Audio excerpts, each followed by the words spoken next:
for big business. RSK, let it play, Yeah. boy. When I tell them I'm an Israelite, it's big business, not miniature. Serving same thing as minister. Kill the flesh, how to finish them. These commandments, they'll sustain you. I'm surrounded by these angels. I ain't worried, I'm protected from seen and unseen dangers. When I tell them I'm an Israelite, it's big business, not miniature. Serving same thing as minister. Kill the flesh, how to finish them. These commandments, they'll sustain you. I'm surrounded by these angels. I ain't worried, I'm protected from seen and unseen dangers. I wake up and say me a prayer, brush my teeth, babe, then I throw on some threads. Wash my face, grab a cup, pour me some yum, put on my backpack, then I'm off to the bread. I eat these devils for breakfast, gotta be careful. Whole lot of blood being shed in the streets. Running so wicked, I weep for the living, I drop a free tear for the dead. All my white friends in my pocket, or either they loading onto this black card that I swipe. Say every time that I drop it, the verse be hitting more harder than problems of life. Rich, I collected 2 pennies from every person that willingly gave me advice. Being afraid can't exist in my spirit. I'm fearing no man but the Father in Christ. I put in work with the brothers. We stood on them corners from 10 to like 9 the same night, teaching our people the gospel, equipped with a camera, some posters, some speakers, and mic. Every time that I see mama, she telling me, son, you gotta walk in the light. Christ, the bread of heaven, keep feeding my spirit, and I wanna load, not a slide. When I tell them I'm an Israelite, it's big business, not miniature. Serving same thing as minister. Kill the flesh, how to finish them.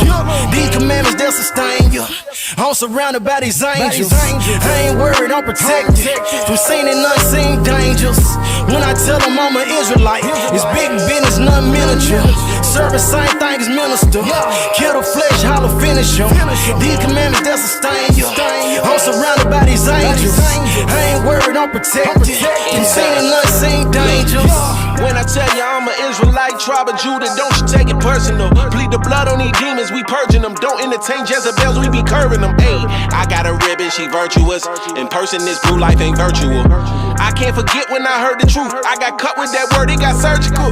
Conviction can lead to repentance. I pray these verses encourage you. We repenting, now we on the vertical. Judah rising, see Isaiah 32. Big business, nothing minuscule. I picked up that pen back in middle school. Guard your light and take heed who you listen to. Watch your mouth and your ears and your vision too. Hashatan and Shalkani won't finish you. In Mortal Kombat, this war is not physical. Gird your loins up and follow the general. Messiah is coming, that's scriptural. You gotta starve your flesh. The real war ain't even started yet. This look like a setup for a second exodus. I'm trying to be where the water at. Let's get it. When I tell them I'm an Israelite, it's big business, not miniature. Serving same thing as minister. Kill the flesh, how to finish them. These commandments, they'll sustain you. I'm surrounded by these angels. I ain't worried, I'm protected from seen and unseen dangers. When I tell them I'm an Israelite, it's big business, not miniature. Serving same thing as minister. Kill the flesh, how to finish them. These commandments, they'll sustain you. I'm surrounded by these angels. I ain't worried, I'm protected from seen and unseen dangers.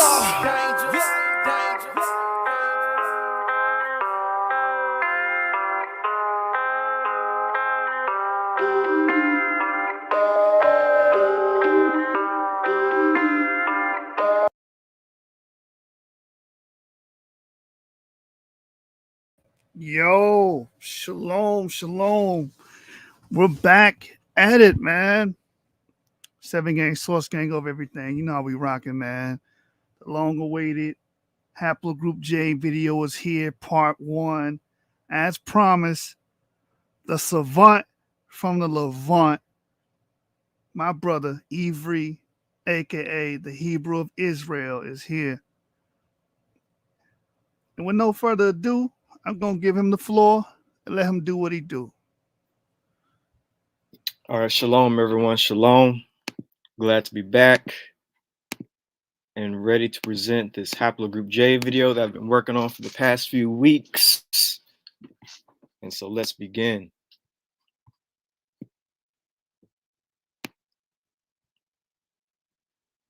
All right, so is it pulled up? All right, there we go. So Haplogroup J, academic and biblical origins. All right, just move this real quick. All right. So In the past presentations, we discussed about haplogroup E. We discovered that haplogroup E is the likely Y chromosome of proto-Semites. With that being said, today haplogroup J is widespread in the Middle East, but is it of Afro-Asiatic and Semitic in origin? That's what we're here to find out. Is haplogroup J an Afro-Asiatic Semitic marker in origin? In order to do this, we have to learn about the origins of this Y chromosome. Haplogroup J origins can reveal to us the language they first spoke. Their origins can reveal to us which son of Noah they belong to. With that being said, let's dive into the understanding of haplogroup J. So, the origins of haplogroup J.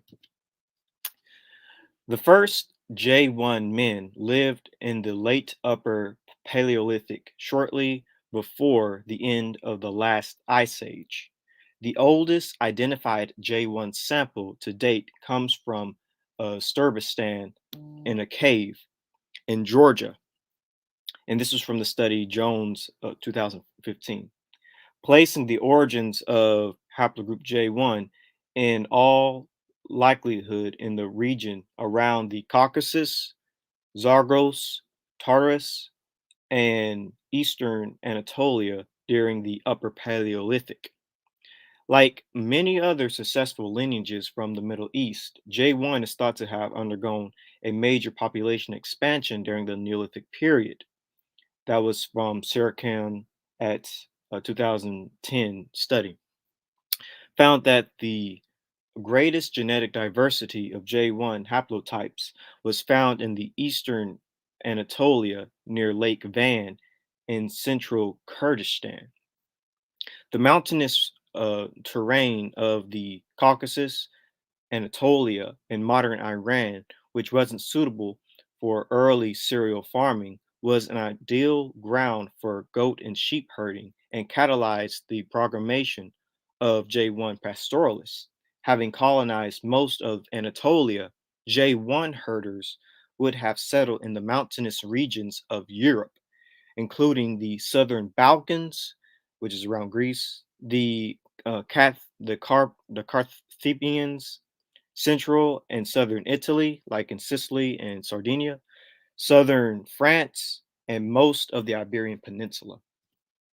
So this is where we found the oldest sample of J. It's in Georgia of the Caucasus, J1, late Upper Paleolithic, and about 11,300 BC. Again, this is in Georgia of the Caucasus, in between the Caspian and the Black Sea. So haplogroup J2 is thought to have appeared somewhere in the Middle East towards the end of the last glaciation between 15,000 and 22,000 years ago. The oldest known J2A sample at present were identified in the remains from the Hotu cave in northern Iran, dating from 9,100 through 8,600 BCE.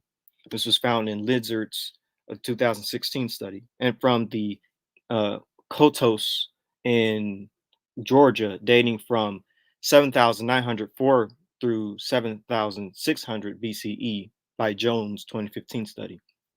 This confirms that haplogroup J2 was already found in the Caucasus and southern Caspian region during the Mesolithic period.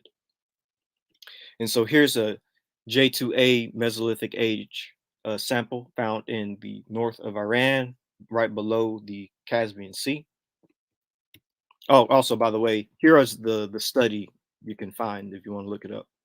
All you have to do is type in letter for word and word for letter of this study. Also for the other one as well. There's links down below. You can type in and pause. Anyways, so here's another study dealing with haplogroup J, continuity and admixture in the last 5 millennium of Levantine history from ancient Canaanite and present-day Lebanese genome sequences.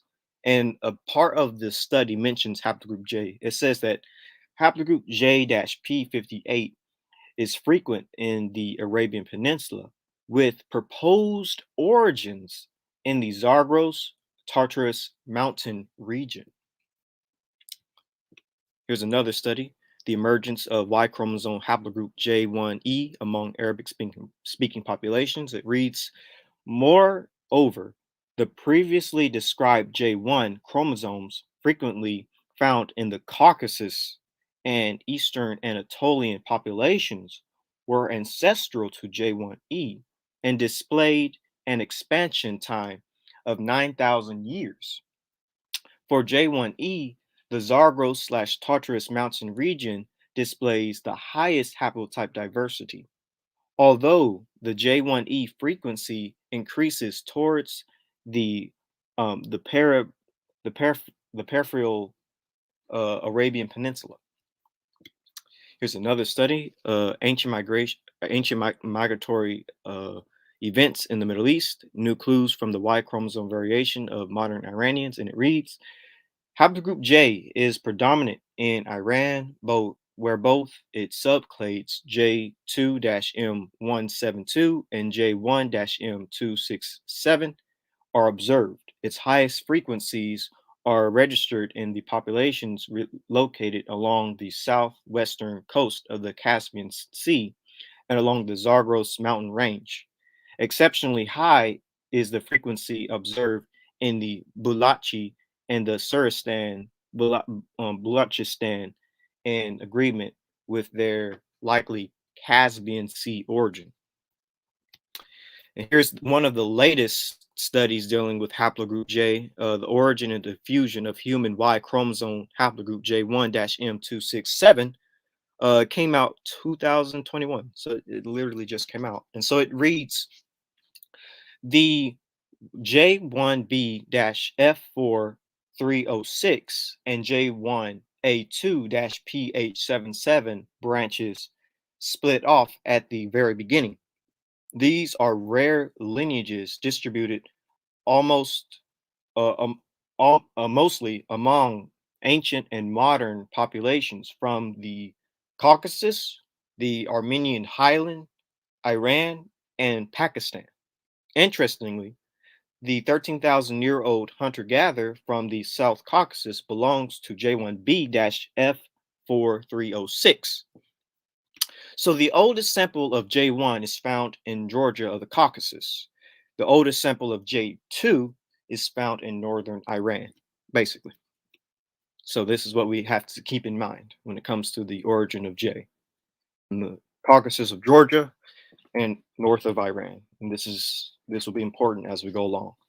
So ancient samples of haplogroup J are found in the Caucasus, Anatolia, and Iran for the most part.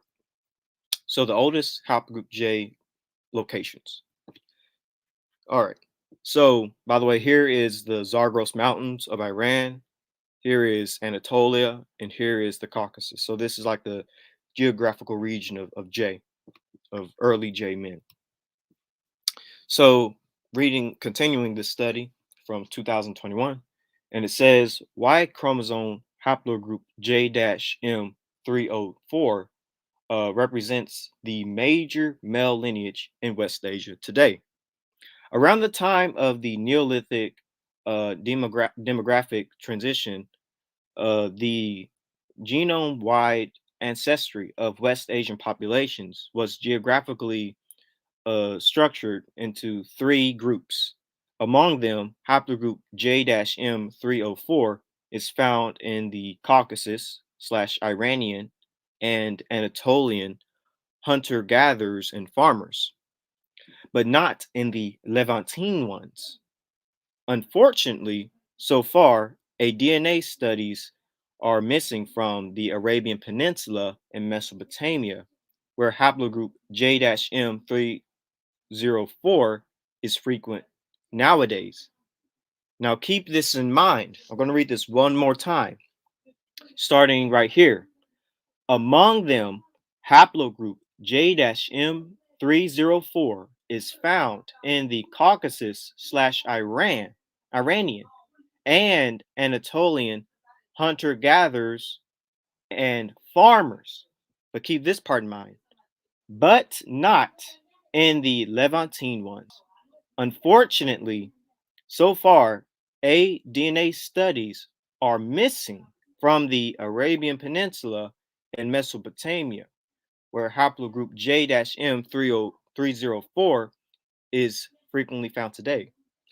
So J wasn't found in Levantine samples, and they were missing in ancient Arabian and Mesopotamia samples. So as we go along, this will begin to make more sense. So, anyways, the J1B, excuse me, you guys.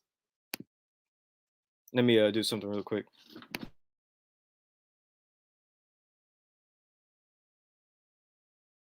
Powerful information. Powerful information. The brother just dropped the bomb. Just like that article All right, I'm just back. stated. Okay, yeah, go ahead, brother. I had to take care of something. But anyways, so didn't mean to do that.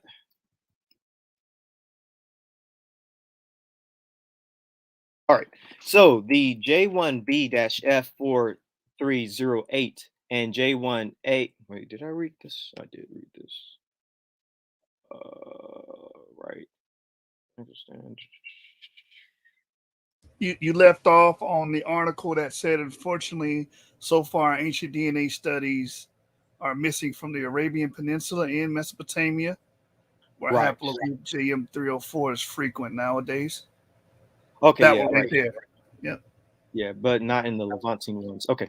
So now going over here. So the J1B-F4306 and J1A2-PH77 branches off at the very beginning. These are rare lineages distributed mostly among ancient and modern populations from the Caucasus, the Armenian highland, Iran, and Pakistan. Interestingly, the 13,000-year-old hunter-gatherer from the South Caucasus belongs to J1B-F4306. So the J1A1-Z18375 branch has a geographic distribution subsequently overlapping with that of the J1B-F4306 and J1A2-PH77 branches.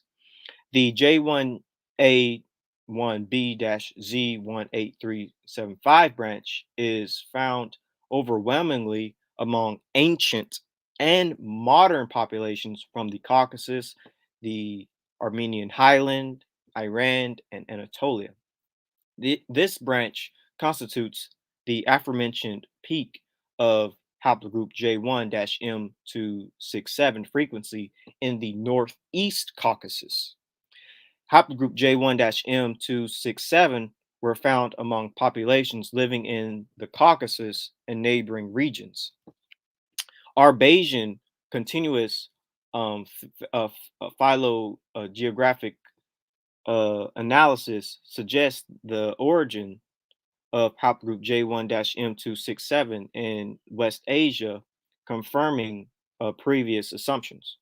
Most of the deeply derived, most of the deeply uh, uh, d- d- uh, der- diverged lineages belong to the populations from the north latitudes of the region, in line with the finding of the late Paleocene hunter-gatherer from the South Caucasus. Our analysis provides better statistical confidence for the origin of haplogroup J1-M267 in the area compassing the Caucasus, the Armenian highland, and the Zagros Mountains. So, as stated before, haplogroup J is typically found in the Caucasus, Anatolia, and Iran in both ancient and modern samples. And so here is a good representation of J1 tree. It's found in Anatolia in Europe. And here's basically the range. This is a good map showing the Caucasus and the Iranio Anatolian mountains. So you can visually see like where early J1 were concentrated. With that being said, there is a specific ancient population with haplogroup J that were haplogroup J that we can study, known as the Caucasus hunter-gatherers. This is an important population to learn about because they're a human population with J. So Caucasus hunter-gatherers is a is a auto is an auto mechanical, wait, no, not auto, is a and is a anatol anatomically modern human genetic lineage, first identified in a 2015 study based on the population genetics of several modern West Eurasian, European, Caucasian, and Near Eastern populations. Jones 2015 analyzed genomes from males from western Georgia in the Caucasus. The two males carried Y DNA haplogroup J star, which means the first star, and J2A, later refined to J1-FT34521 and J2-Y12379 star. Caucasus hunter-gatherer ancestry was also found in the Upper Paleolithic specimen from the Sart, Serbia cave, dated to 11,000 BC, and in the Mesolithic one in the Kartis cave in western Georgia, dated, excuse me, hold on.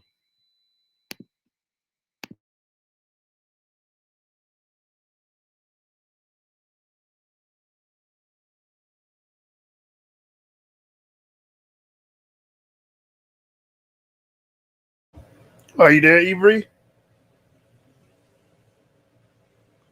Hey, well, for everybody that's tuning in, until we get the brother back, brother's All going right, over I'm some back. pertinent information. Brother's back. All right, sorry about that. So, anyway, so the Satserbil individual is closest to the modern populations from the southern Caucasus. So here's the actual paper that goes into it. Upper Paleolithic genomes reveal deep roots of modern Eurasians. So we sequenced a late Upper Paleolithic Satserbia, a Mesolithic genome from western Georgia at the very eastern boundary of Europe. We term these two individuals Caucasus hunter gatherers, also known as CHG. We show that CHG, or Caucasus hunter gatherers, belong to a new, distinct ancient clade that split from WHG, which is Western hunter gatherers of 45,000 years ago, and from Neolithic farmer ancestors 25,000 years ago. This clade represents the previously undetermined source of ancestry in the Yamnaya or the Yamnaya, and contributed directly to modern populations from the Caucasus all the way to Central Asia. Okay. So, by the way, here is the two Caucasus hunter-gatherer samples we found in Georgia, just to visualize it for y'all. Here's a closer image, actually. The Sat Serbia cave of Georgia, right there, and the Katos, right there. And again, we're dealing with the Upper Paleolithic and the Mesolithic. So here's just, here, this is the tables I'm just showing y'all from the study. All right, so Caucasus hunter-gatherer contribution and subsequent populations, two subsequent populations. So beginning the Bichon, like younger Western hunter-gatherer, shows strongest affinity to North Europeans, while contemporary South Caucasus populations are closest to the Caucasus hunter-gatherers, thus implying a degree of continuity in both regions stretching back at least 13,000 years to the late Upper Paleolithic. Continuity in the Caucasus is also supported by the mitochondrial and the Y chromosome haplogroups of the Katos, which was mitochondrial H13C and J2A, respectively, and the Satsserbia mitochondrial K3 and Y DNA J, which are all found in high frequencies in Georgia today. So these two Caucasus hunter-gatherer uh, Y DNA is J, and their mitochondrial DNA is H and K. Okay, so just here's a sample, a table sample, showing that major and specifically it's J2 for the Satsserbia and just regular old J1 for the Ketos. Anyways, so why chromosomal haplogroup? So both Georgian hunter-gatherer samples were assigned to haplogroup J, with Ketos belonging to the sub-haplogroup J2A. In a study exploring J haplogroups in 445 individuals from Eurasia, J2A was found at highest frequency in Georgia and Iraq. Intriguing that both the mitochondrial and Y chromosome haplogroups of our ancient Georgian samples have been associated with the Neolithization of Europe. This tentatively suggests a genetic link between Georgian hunter gatherers and early European migrations from the Near East. So basically, what they're implying is that these Georgian hunter gatherers with haplogroup J have a very strong connection to the early European migrations going into the Middle East, because Europeans originally kind of come from the north of the Near East, which is in like the Caucasus. We'll go into that later. So the oldest ethnic populations to have haplogroup J are the Caucasus hunter-gatherers of Georgia in the Caucasus Mountains. And here's just another better like visual of where they found them. This is like a closer look in Georgia, these two caves. And again, just showing you a nice visualization just to so y'all can know where it's at. All right, so therefore, let's look deeper at this population of people since they have the oldest form of J. Do we know what Caucasus hunter-gatherers looked like? The ancient individual from Satsserbia was male with black hair and brown eyes. However, the individual is one of the oldest, is one of the earliest found to carry the derived HERC2NL for blue eyes. The Satsserbia individual also likely had light skin. He was found to carry the derived SLC245NL for light skin. The Satsserbia individual belongs to mitochondrial haplogroup K3 and Y DNA haplogroup J1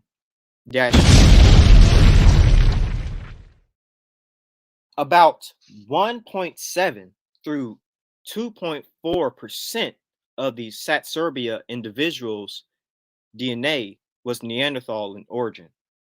That's actually a lot of Neanderthal DNA.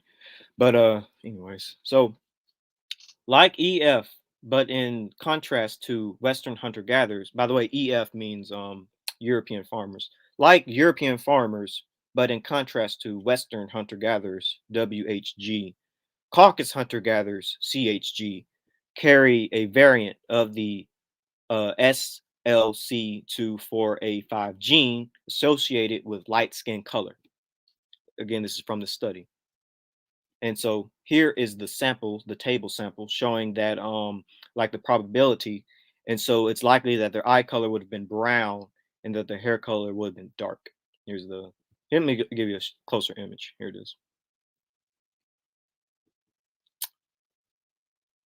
So we explore further.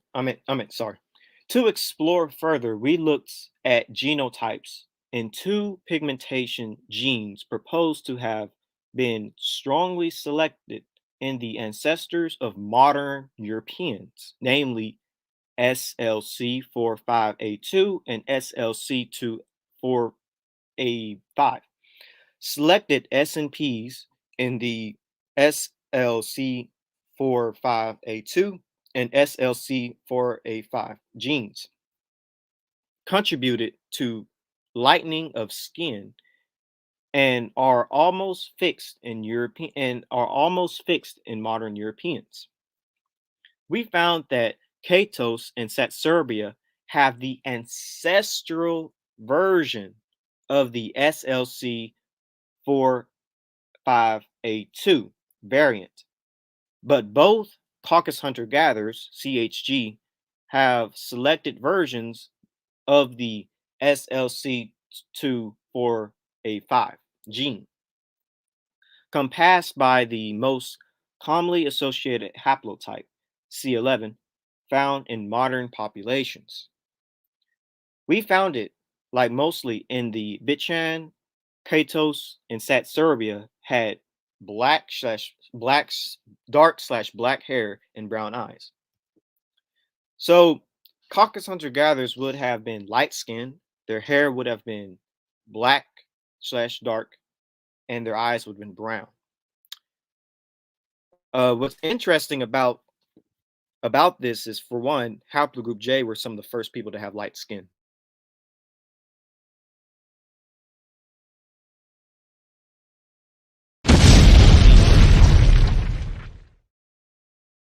So let's see what an Armenoid phenotype is. So this is the Armenoid phenotype, because again, we're dealing with the Caucasus Armenian region. So the description of the Armenoid phenotype is a short head and high skulled type with fleshy features, a flat occiput, and hooked nose, often black haired and light brown skin, common in mountainous regions of Asia Minor, especially in Armenia and in Anatolia.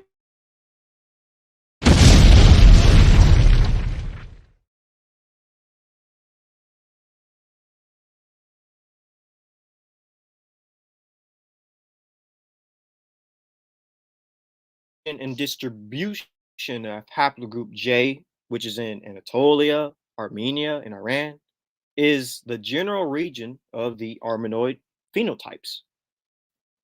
As we said before, the J1A, 1B branch is found overwhelmingly among ancient and modern populations from the Caucasus, the Armenian highland, Iran, and Anatolia. This is the region of haplogroup J, and it fits perfectly with the Armenid type.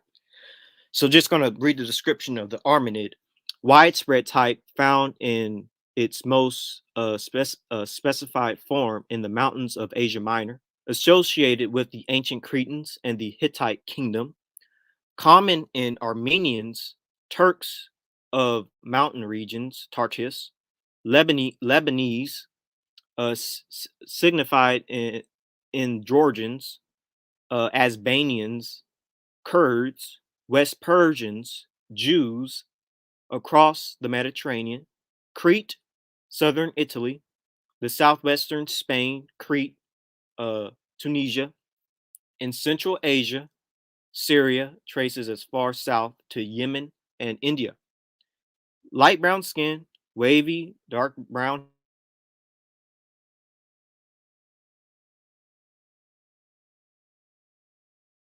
Whoa, we lost him.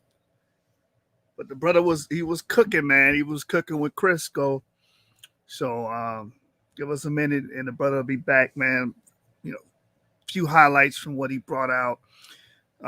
The association with white skin, with haplogroup J was powerful. The information he brought up about these people being Iranian Caucasian people, from the Caucasus of Georgia, the oldest samples, ancient DNA is found in those regions. You don't see it in earlier populations in the Levant. You don't see it in earlier populations of Arabia. It's missing in ancient DNA. And remember, if you guys watched my video I did on Sunday, David Reich says to don't discuss the veil. The veil is modern population density. Do not discuss the veil. Discuss ancient DNA. Ancient DNA tells you who was there in times past. And we got the brother back here. All right. So where did I stop off at? You stopped right after we basically were recapitulating about where the J was found. Okay. So did I mention the armanid, not the Yeah, the armanoid, armanid? armanid phenotype. You went over all that information. All right. So now I'm at the Anatoliad because they have Yep. their own description as well. So the Anatoliad is part of the armanid subtype of Anatolia with uh, uh, Indoroid features. The core population lives in West Anatolia.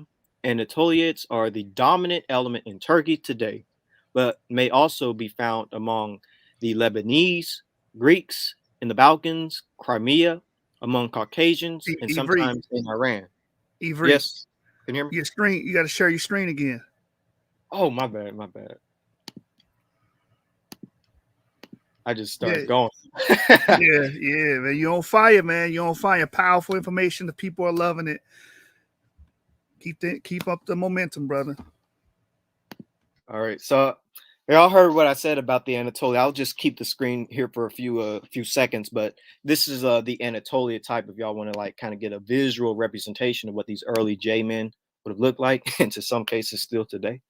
But yeah, they would have been like brachycephalic, dark hair, dark eyes, living in places like Iran, Greece, Lebanon, stuff like that. But y'all can pause it and look at that. But anyway, so we also have the Indo-Iranid. And basically, I'm just to recap, I'm summing up these phenotypes because this is where we found J, the Caucasus, Armenia, Iran, and Anatolia. And so I'm just going over the phenotypes of these people. So the Indo-Iranid, relatively recent contact type with a position intermediate between the Indo bracket and Iranid, uh, widespread in Pakistan, Iran, and Afghanistan, reaching to West India in the east and Turkey in the west. Light to medium brown skin, straight or wavy, brown black, plentiful hair. So, with that being said, the Caucasus hunter gatherer skin tone does match the believed notions of the descendants of Japheth, which is interesting to me. After all, Caucasus hunter gatherers are the first people to develop the light skin mutation. As we went over in this study right here, they have the light skin mutation. And what's interesting is they're linked to is how light skin is typically linked to Japheth. Perky A. de Rabbi Eleazar said, he blessed Japheth and his sons. They are entirely white, and he gave them for an inheritance the desert and its fields. These are the inheritance with which he endowed them. And this is from Al Tabari, a Muslim writer, who said, the children of Japheth settled in Safwan toward the north. They are light skinned and very fair skinned. This is from Persian historian Tabiri, who says, Japheth, whose descendants are very fair skinned and olive skinned.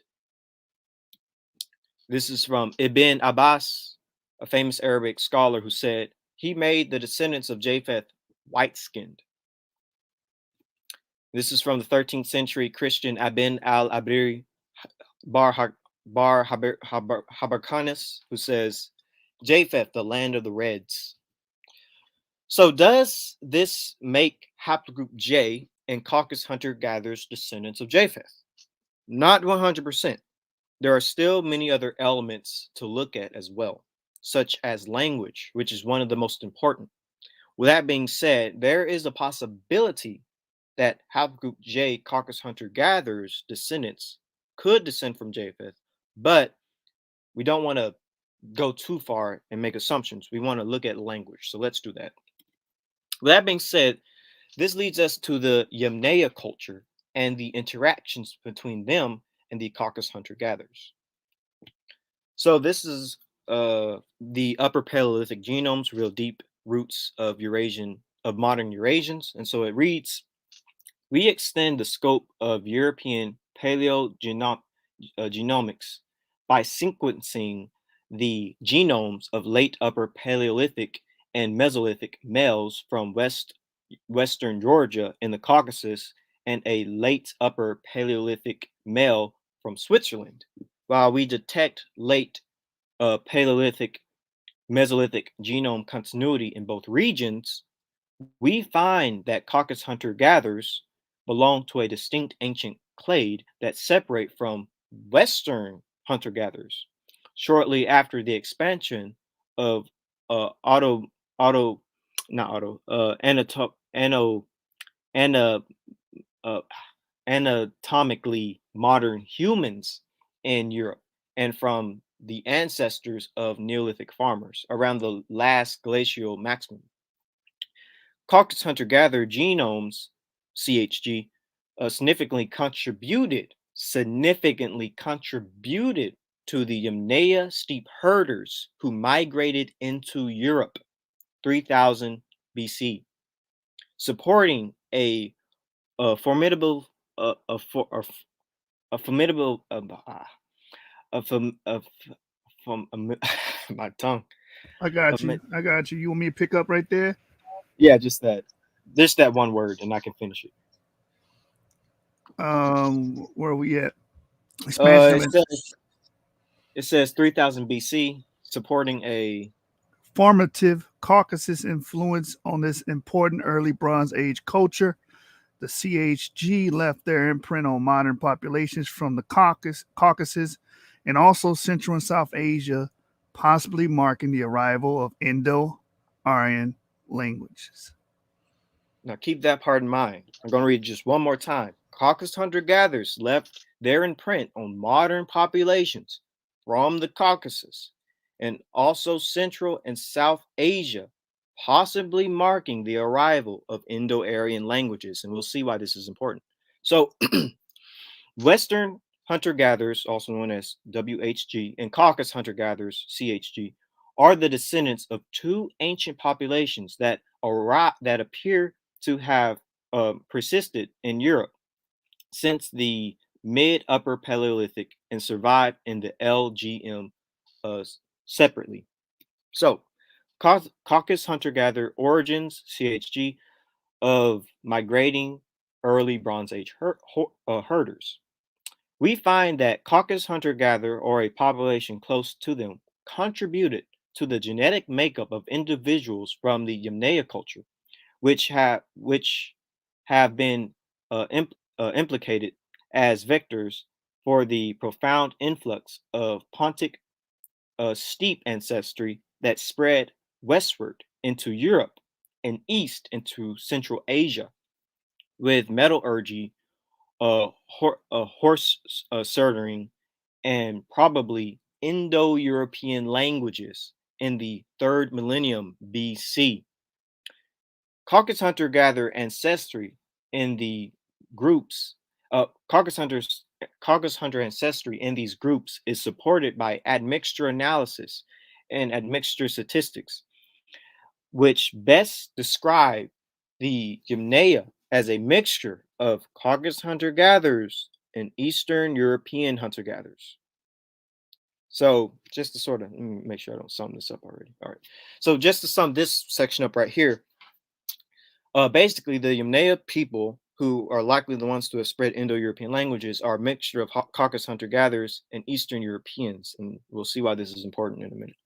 So during the early Bronze Age, the Caucasus was in connection with the steppe, uh, part particularly via the Myocope culture, which emerged in the first half of the fourth millennium BC.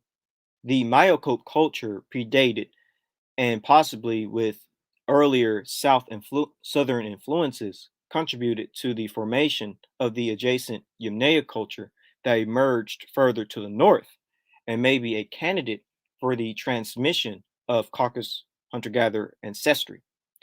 In the mixture analysis of later ancient genomes, the Caucasus component gives a marker for the extension of Yamnaya admixture, with subsequently contribution to both Western and Eastern Bronze Age samples. The separation between Caucasus hunter-gatherer and both early European farmers and Western hunter-gatherers ended during the early Bronze Age, with a major ancestral component linked to Caucasus hunter-gatherers was carried west by migrating herders from the Eurasian steppe. The foundation group for this uh, se- seismic change was the Yamnaya, who we estimate to owe half of their ancestry to Caucasus hunter-gatherer linked sources. These sources may be linked to the Mayocope culture, which predated the Yamnaya and was located further south, closer to the southern Caucasus. Through the Yamnaya, the Caucasus hunter-gatherer ancestral strain contributed to most modern European populations, especially in the northern part of the continent. And again, I say this again.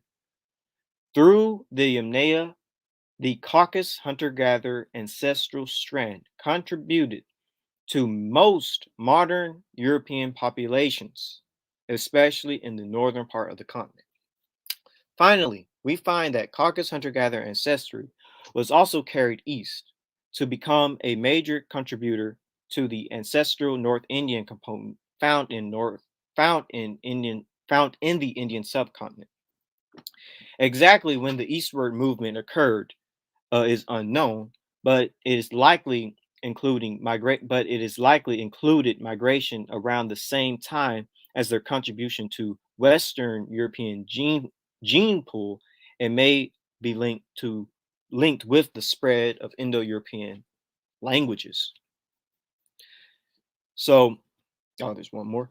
The discovery of the Caucasus hunter-gatherer was the fourth ancestral component of the European gene pool, underscores the importance of a dense geographical sampling of human uh, epigenomes, especially among diverse geographical regions. Its separation from other European ancestral strands ended dramatically with the extensive population, linguistic, technological upheaval of the early Bronze Age, resulting in a wide impact of ancestral strand of contemporary populations stretching from the Atlantic to Central and South Asia. So, Caucasus hunter gatherers contributed to the ancestors of Indo Europeans through the Yamnaya culture. The Yamnaya culture are situated between Eastern European hunter gatherers and Caucasus hunter gatherers. As we said before, the Yamnaya culture is very strongly linked to even modern Europeans, most modern Europeans, and the spread of Indo-European languages. So now we're getting close to a good idea of how this is all working out. So here is actually the table that shows the genome. So here's the Yamnaya. They're situated right in between Caucasus hunter-gatherers and Eastern hunter-gatherers. So over here, here's the Caucasus hunter-gatherer genome, and here's the Western hunter-gatherer genome, and here's the Yamnaya culture. They have half of the Caucasus hunter-gatherer and half of the Eastern hunter-gatherer. I should put an arrow right here as well, by the way. But here they're basically in the middle, basically kind of mixed. So it says right here, the Yamnaya are located in the intermediate position between Caucasus hunter-gatherer and Eastern hunter-gatherer, as I just said. So furthermore, Caucasus hunter-gatherers and Western hunter-gatherers are closely related, both descending from ancestral source in Europe.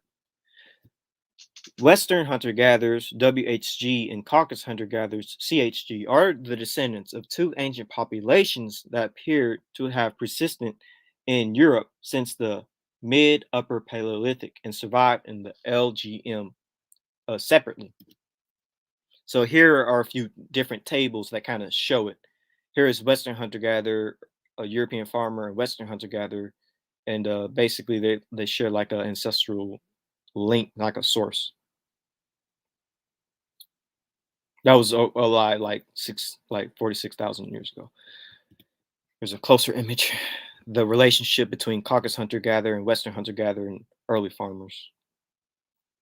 So, with that being said, let's learn about the Yamnaya culture, since Caucasus hunter-gatherers contributed to this population. It's important that you learn about this Yamnaya people, or the Yamnaya people, Yamnaya culture.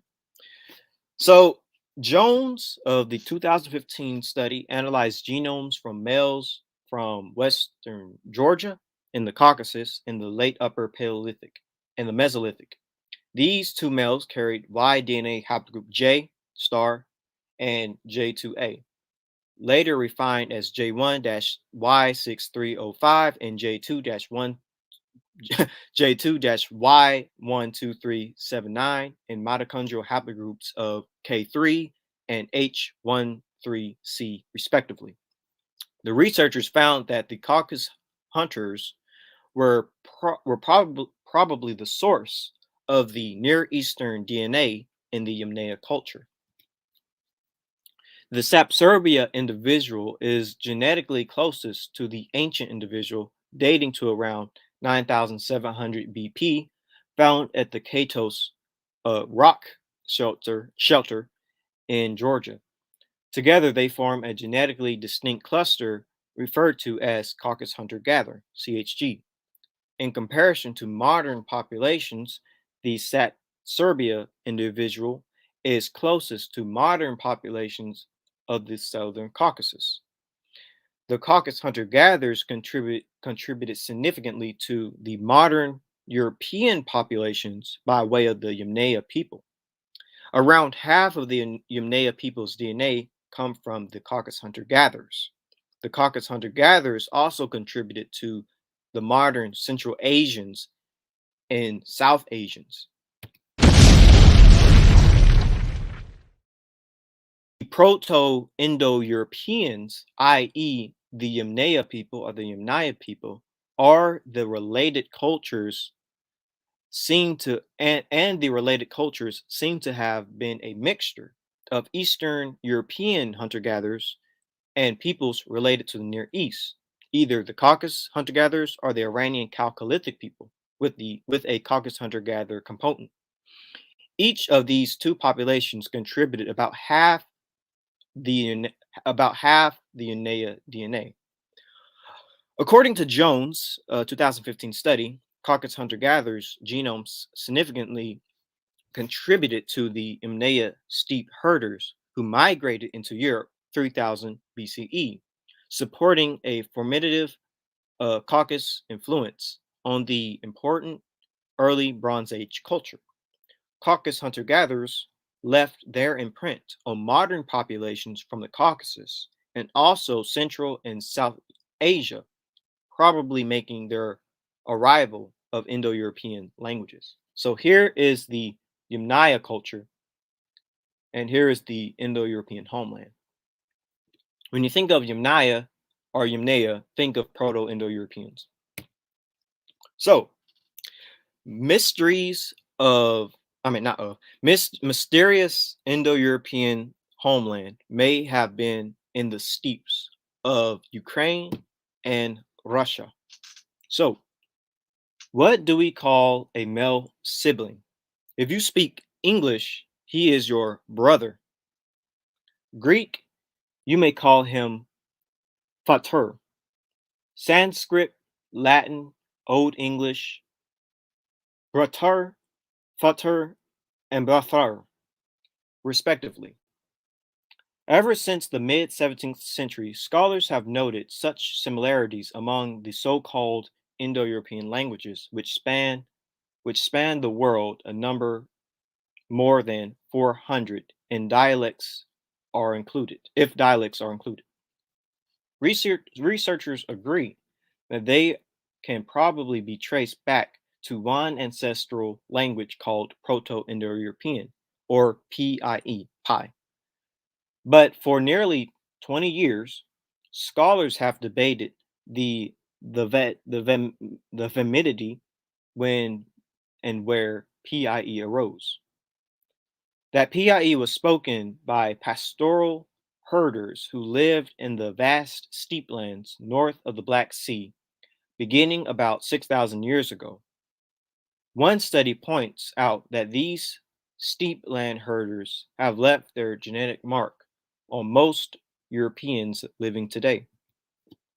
Fans of the steppe hypothesis are now hailing a genetic study that used ancient DNA from 69 Europeans who lived between 8,000 and 3,000 years ago to genetically trace ancient population movements. Among the team's samples were 9 ancient individuals, 6 males, 2 females, and a child of undetermined sex. From the Yamnaya or the Yamnaya culture north of the Black Sea in today's Russia, beginning about 6,000 years ago, these steppe people herded cattle and other animals, buried their dead in earthen mounds called kurgans, and may have created some of the first wheeled vehicles. Many linguists think PIE, Proto-Indo-European, already had a word for wheel. The team also retrieved ancient DNA from 4 skeletons from the later corded wire culture of Central Europe. The comparison of the two cultures' DNA showed that the 4 corded wire people could trace an astonishing 3/4 of their ancestry to the Yamnaya. That suggests a massive migration of Yamnaya people from the steppe homeland into Central Europe about 4,500 years ago, one that could have spread an early form of the Indo-European languages, the team concludes. So here is the Yamnaya culture and their spread dealing with DNA. This is dealing with the spread of Yamnaya steppe pastoralist ancestry. And here below is a spread of the Proto-Indo-Europeans from the North Caucasus into Western Europe, Central Asia, and India. And as we can see, the spread of the Yamnaya perfectly fits the spread of um of Indo-Europeans because they're essentially the same people. So thousands of horsemen may have swept into Bronze Age Europe, transforming the local population. Call it an ancient 1,000 men march.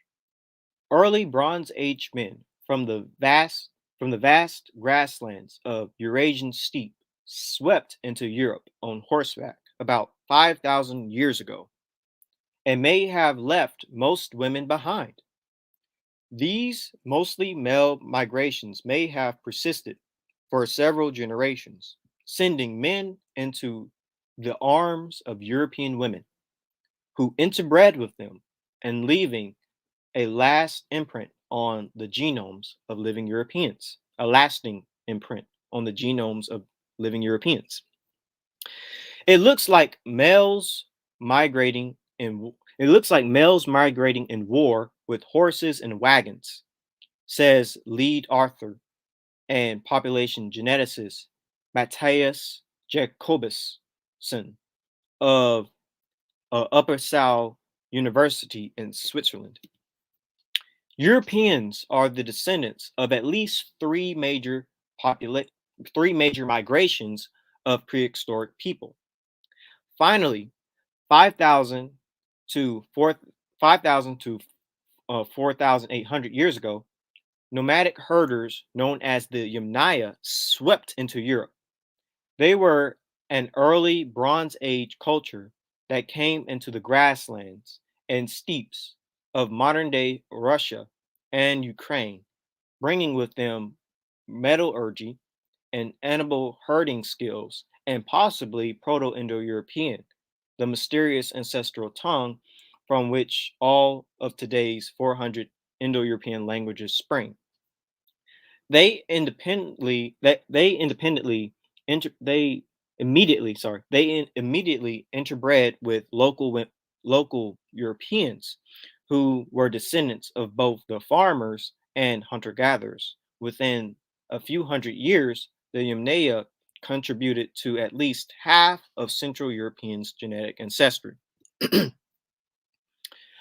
Using a statistical method developed by graduate student Amy Goldberg in the lab of population genetics Noah Ringsberg at Stanford University in Playa Alto, California, the team calculated that there were perhaps 10 men for every woman in the migration of Yamnaya men to Europe, with a range of 5 to 14 migrating men for every woman.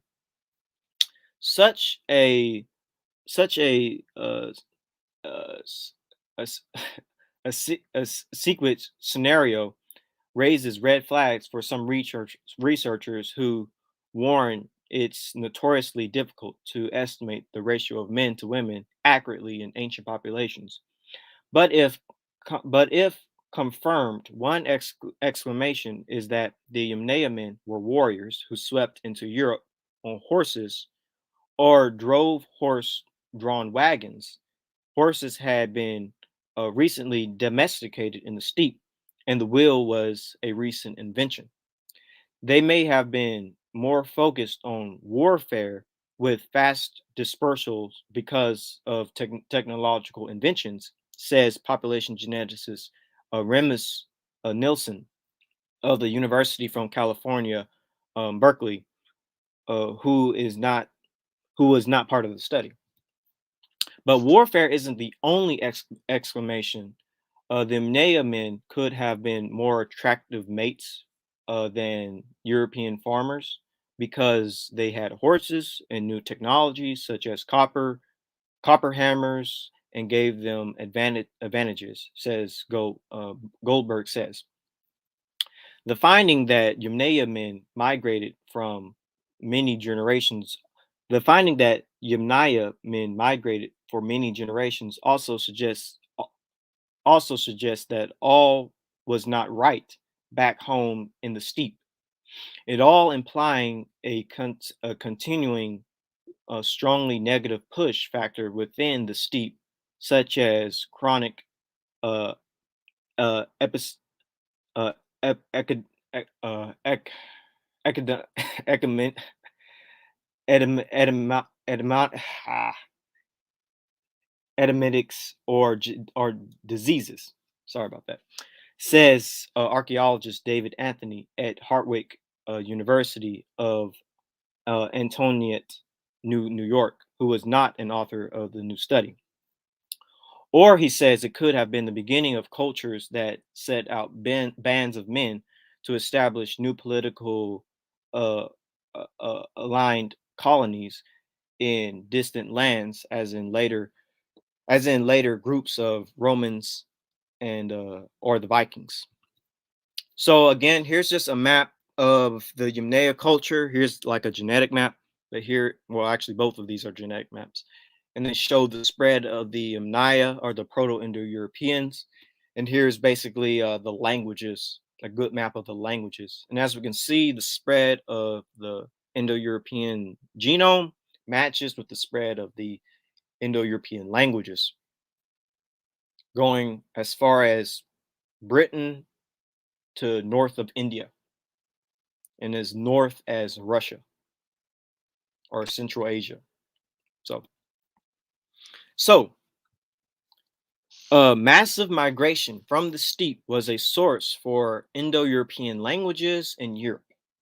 We generated genome-wide data from 69 Europeans who lived between 8,000 through 3,000 years ago by enriching ancient DNA uh, uh, uh, lab libraries for a target set of almost 400,000 polymorphisms. By 6,000 through 5,000 years ago, farmers throughout much of Europe had more hunter-gatherer ancestry than their predecessors, but in Russia. The Yamnaya steppe herders of this time were descendant not only from the preceding Eastern European hunter-gatherers, but also from a population of of Near Eastern ancestry, which, by the way, are the Caucasus hunter-gatherers. Western and Eastern Europe came into contact 4,500 years ago as the late Neolithic cordwire people in Germany traced 75% of their ancestry to the Yamnaya, documenting a massive migration into the heartland of Europe from the eastern uh, periphery. This steep ancestry persisted in all sampled Central Europeans until at least 3,000 years ago, and is uh, and you Euquimidius in present day Europeans. It just means it's seen in present day Europeans. These results provided support for a steep origin of at least some of the Indo-European languages of Europe. However, our study shows that a later major overturn did occur and that steep migrants replaced 70% of the ancestry of Central Europeans. An alternative theory is that the steep hypothesis, which possesses that early Indo-European speakers were pastoralists of the grasslands north of the Black and Caspian Sea, and that their languages spread into Europe after the invention of the wheeled vehicles.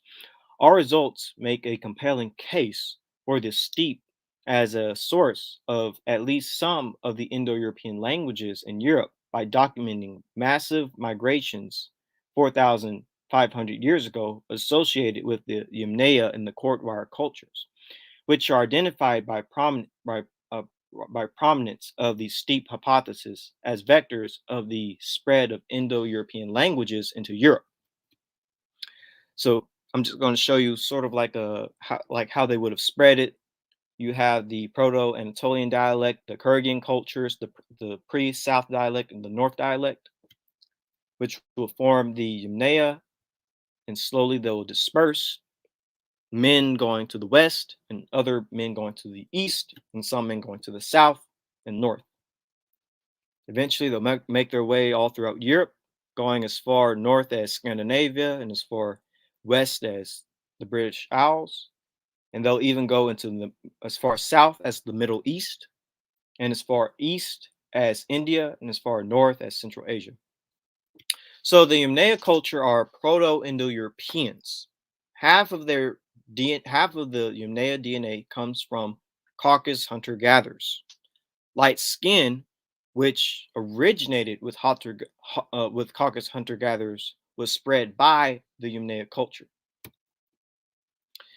The light skin pigmentation, characteristic of modern Europeans, is estimated to have spread across Europe in a selective sweep during the Mesolithic. The associated the TYRP1 anils SLC24A5 and SLC45A2 emerged around 19,000 years ago during the LGM, and most likely in the Caucasus.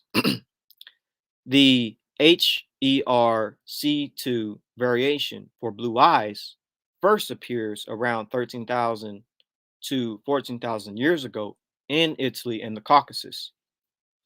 Caucasus hunter-gatherers contributed to the formation of the Yamnaya culture, whereas Yamnaya samples had up to 43% of Caucasus hunter-gatherer ancestry. An ancient individual from Serbia was a male with black hair and brown eyes. However, the individual is one of the earliest found to carry the derived HERC2 anil for blue eyes. Said Serbia individual also likely had light skin, as he was found to carry the derived SLC24A5 anil for light skin.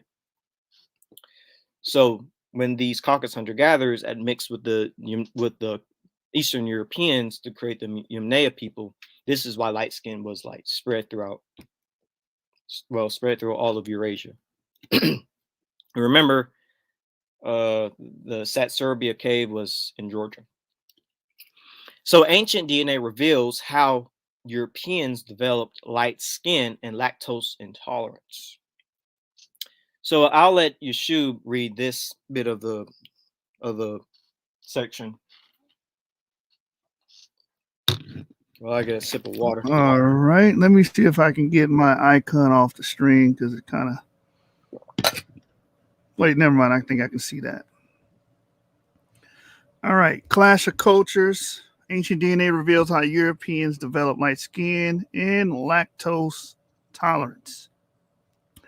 Throughout history, there has been a pattern of culture rising, evolving, and being superseded.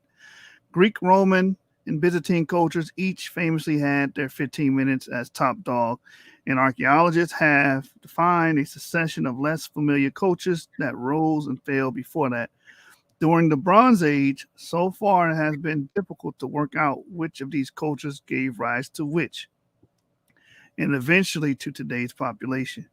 Bronze Age, around 3 to 1000 BC, was a time of major advances, and whenever one culture developed a particularly advantageous set of technologies, they became able to support a larger population and to dominate their neighbors.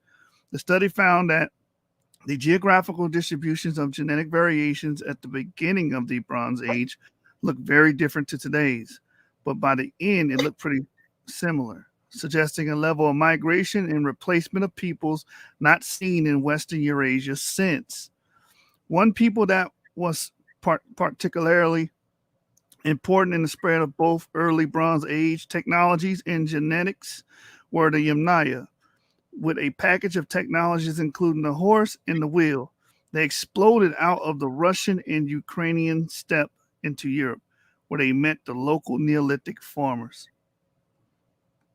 All right. So by comparing DNA from various Bronze Age European cultures to that of both Yamnaya and the Neolithic farmers, researchers found that most had a mixture of two backgrounds. However, the proportions verified with the Cordwire people of Northern Europe having the highest portions of Yamnaya ancestry.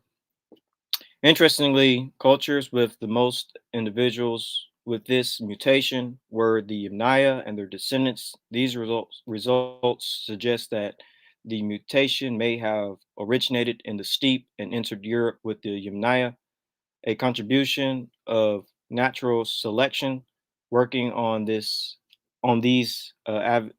advantageous traits and the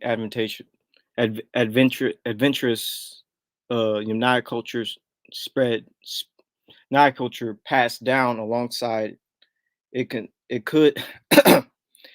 could then been helped to spread all through this process still had far to go during the Bronze Age. This significant study has left us with a much more detailed picture of Bronze Age Europeans. They had the light skin and range of eye colors we know today. So here's just a map again showing the spread of the Indo-European slash Yamnaya culture, and shows also a map of the of light skin when it comes to indigenous populations way back in the day, and the Indo-European languages. And so everything pretty much overlaps with each other perfectly. So when it comes to light skin, this is from Skin Color and Vitamin D, an update. So it says, interestingly, Eastern and Scandinavian hunter gatherers had light skin, in contrast to Baltic hunter gatherers who kept their dark skin only until 3,800 years ago, when farming was introduced into the region by the Bronze Age expansion of people from the Russian steppe origin. These migrants were associated with the Yamnaya culture and emerged out of a mixture between light-skinned Caucasus and Eastern European hunter-gatherers. The SNP RS1426654 within the SLC2485 gene had a single largest effect on skin lightening of all gene variants identified to date. It is located within a large haplotype, block C11, shared by virtually all carriers of this animal, including ancient Scandinavian, Eastern, and Caucasus hunter-gatherers, suggesting that light-skinned variant derives from a single carrier who lived 22,000 through 8,000 years ago in the Middle East. Uh, similarly, haplotype analysis of the SNP RS16891982 of the SLC45A2 gene concluded that this skin lightening mutation occurred only once in the ancestry of the Caucasians. So here's a map showing Caucasus hunter-gatherers basically being one of the first peoples to have light skin. They also had brown eyes, though. And then, of course, Yamnaya people have half Caucasus hunter-gatherer DNA and half Eastern hunter-gatherer DNA. And then they will migrate outward.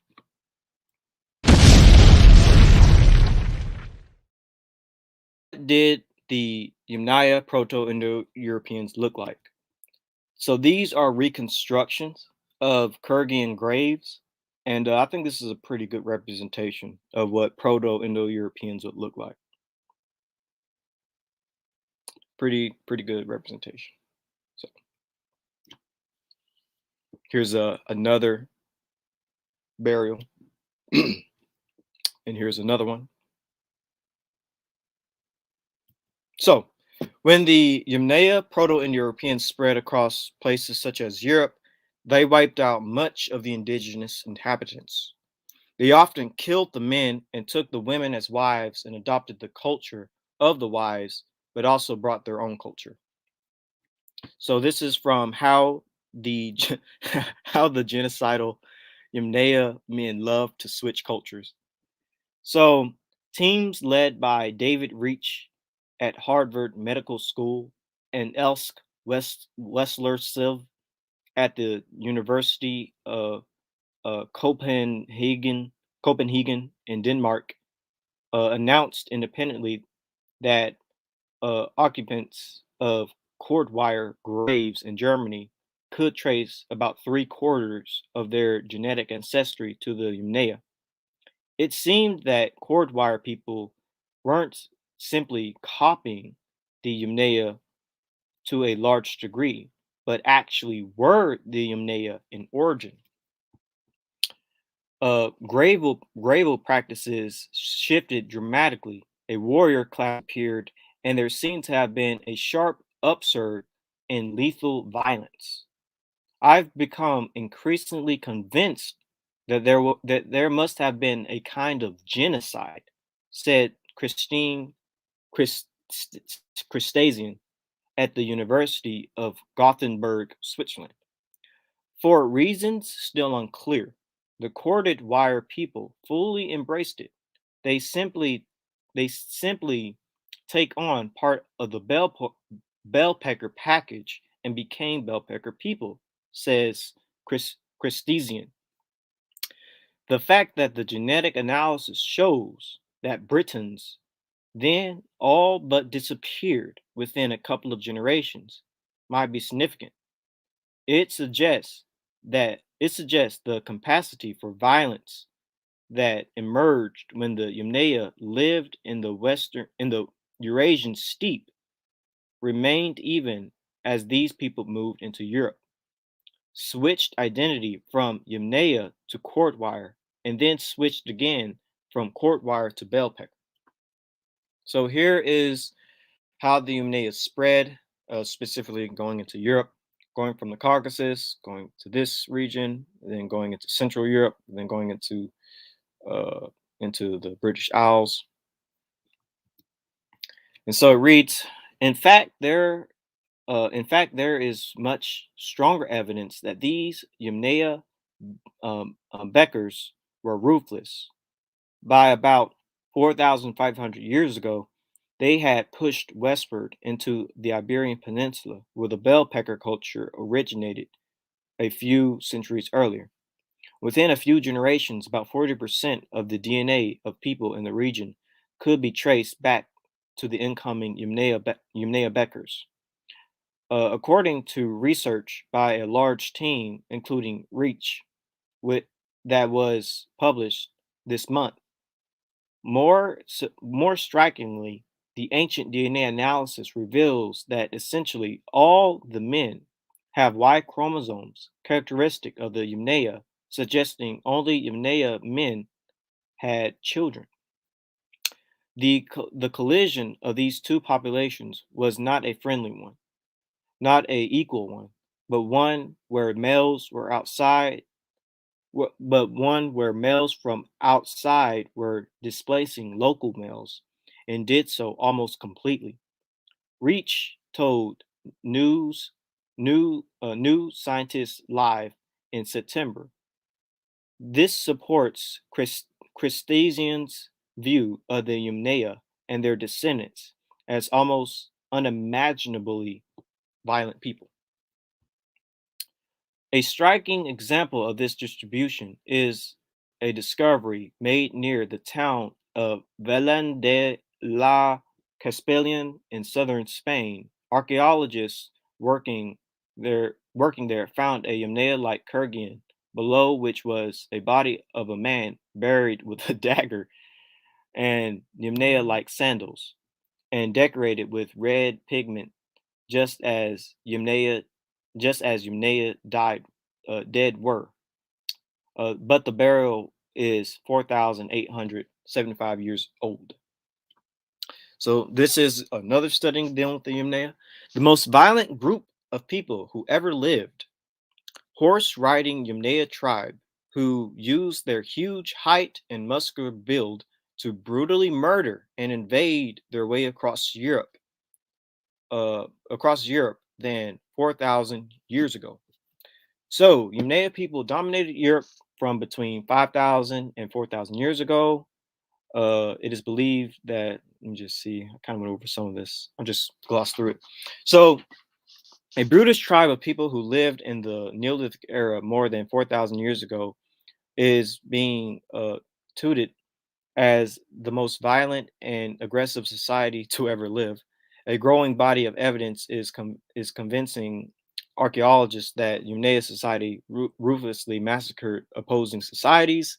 DNA evidence from several prehistoric burial sites have revealed hordes of tall, muscular, and violent warriors would overwhelm other societies on horseback.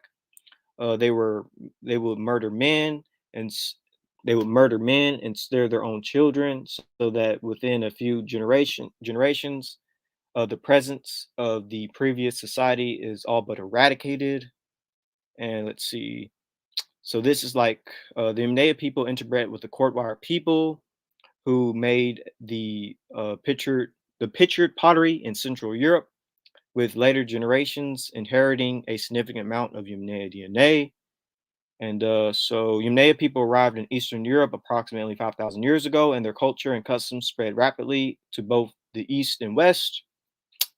They then interbred with the Cordwire people in Central Europe, and with later generations inheriting a significant amount of Yamnaya DNA. And so here's a grave. It says evidence of a fight back against a brutal folk comes from a archaeological site in Germany. Here, graves were found with large amounts of women and children were buried together after being massacred. So yeah, it's very interesting. The Yamnaya took over and erased all genetic evidence of the land's previous stewards, and so we kind of went over a lot of this. So here's another paper that goes into it. Unraveling ancestry, kinship, and violence in the late Neolithic mass grave. I'll just kind of skim through this. The sequence of genomes of 15 skeletons from a 5,000-year-old grave in Poland associated with the gold barrel culture. All individuals had been brutally killed by blows to the head, but buried with great care. Genome-wide analysis demonstrate that this was a large extended family, and that the people were buried with them, and that the people were buried with, and that the people who buried them knew them well. Mothers are buried with their children and siblings next to each other. from a population genetic point of view, the individuals clearly distinct from neighboring courtwire groups because of their lack of steep ancestry. Although the reason for the massacre is unknown, it is possible that it was connected with the expansion of the courtwire groups, which may have resulted in violent conflict. And so, let's see. The third millennium BC was a period of major cultural and demographic changes in Europe, and that signaled the beginning of the Bronze Age. People from the Pontic Steppe expanded westward, leading to the formation of the Courtwire complex and transforming the genetic landscape of Europe. And let's see. Here we present a detailed study of a late Neolithic mass grave from southern Poland, belonging to the Goldberg amphitheater culture, and containing the remains of 15 men, women, and children, all killed by blows to the head. Let's see. The bodies had been carefully laid out according to kin relationships by someone who evidently knew the deceased. And it says, from a population genetic point of view, the people from Kozakek are clearly distinct from neighboring Courtwire peoples. Basically, they were different from the Yamnaya peoples because of their lack of steep related ancestry. Although the reason for the massacre is unknown, it is possible that it was connected with the expansion of the Courtwire groups, which may have resulted in the competition for resources and violent conflict. Let's see here. Okay, so I'll just read some of this. Overall, we identified 4 nuclear families in the grave, which are for the most part presented by mothers and their children. Closely related kin were buried next to each other. A mother was buried cradling her child. The siblings were placed side by side. Evidently, these individuals were buried by people who knew them well and who cared, placing them in a grave according to familial relationships. For example, individual 14, the oldest individual in a grave, was buried close to her 2 sons. Individuals 5 and 15, individuals 8, a 30 through 35-year-old woman was buried with her teenage daughter. Individual 9 and 5-year-old son. Individual 13, using genomic-wide patterns of IBS, we were also able to reconstruct more complex relationships. Individual 5, 10, 11, and 15 all appear to be brothers, and yet they do not have the same mother. Individual 14 was the mother of individual 5 and 15, but not 10 and 11, suggesting that they might be half brothers. However, all 4 of them share the same mitochondrial DNA haplotype, suggesting that their mothers might also have been related. Interestingly, the older males/fathers are mostly missing from the grave, suggesting that it might have been them who buried their kin. The only father present in the grave is individual 10, whose partner and son are placed together opposite him in the grave. In addition, there is a young boy, individual 7, age 2 years old, or 2.5, whose parents are not in the grave, but he is placed next to other individuals to whom he is closely related through various second-degree relationships. Finally, there is individual 3, a adult female who does not seem to be genetically related to anyone in the group. However, her position in the grave close to individual 4, a young man, suggests that she may have been as close to him in life as she was in death. Intergroup conflict and violence. All individuals buried in the mass grave. Evidence of injuries. Let's see.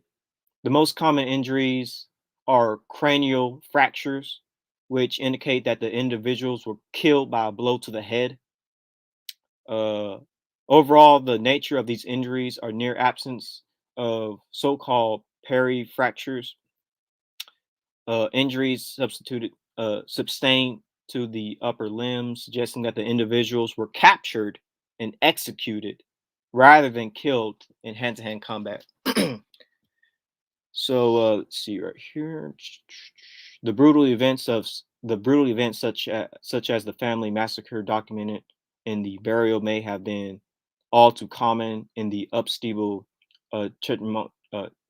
Tertimonious centuries at the beginning of the third millennium BCE. Okay, so here's the grave.